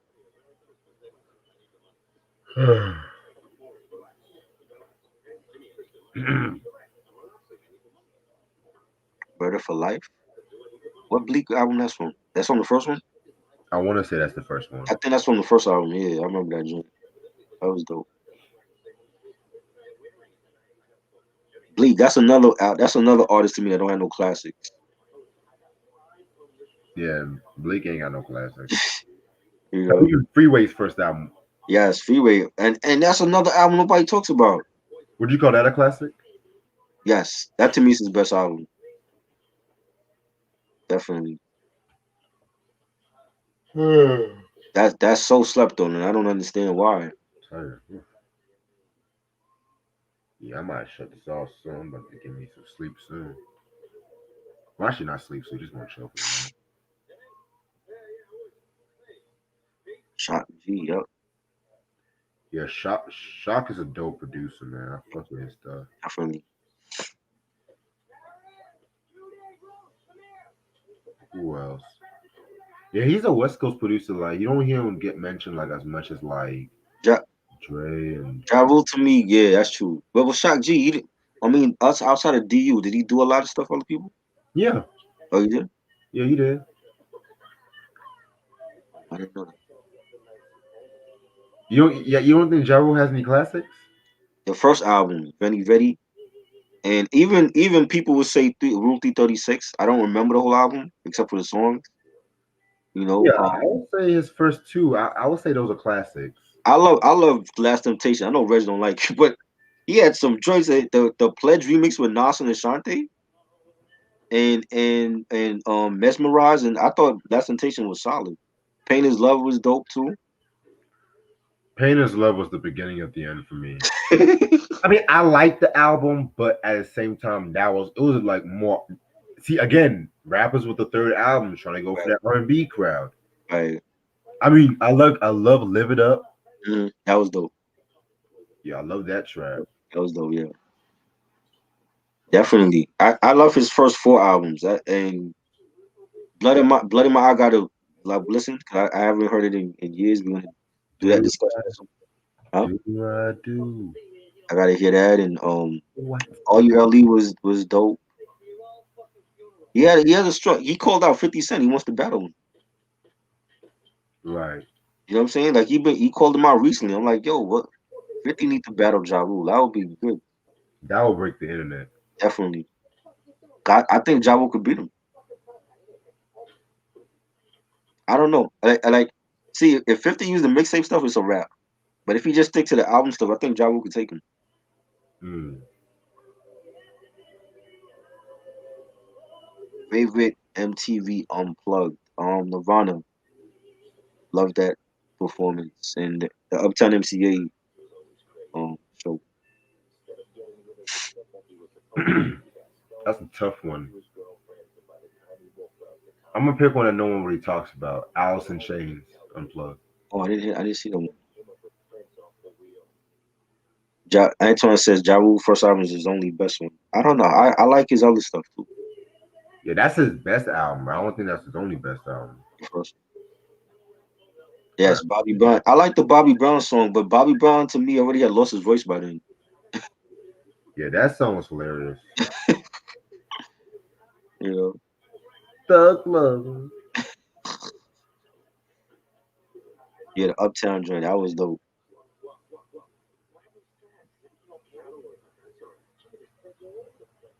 And the LL Cool J, the Young TV rap song with LL Yes. and Dilla was on that. That one was good too. Those three are like my favorites: Nirvana, Uptown, MCA, and Young TV rap. Yeah, Mariah's Unplugged was cool too. Yeah, she was good. Lauren Hill, I liked hers. You That like hers? was okay. That's when we were holding out hope that she was coming back. To me, I kind of prefer the Unplugged like in the '90s and stuff like Right. that. I felt like Yeah. I don't know. I think like the last couple of good ones was Babyface's Unplugged. Well, Alicia Keys' Unplugged. I like that one. Right. But yeah, I'm about to end it off for the night though, because it's about to be 3 hours and shit. So this has been a very fun review. Um, yeah, I'm gonna take me a little 2 week, maybe 3 week break, trying to finish off this beef episode Yep. for y'all.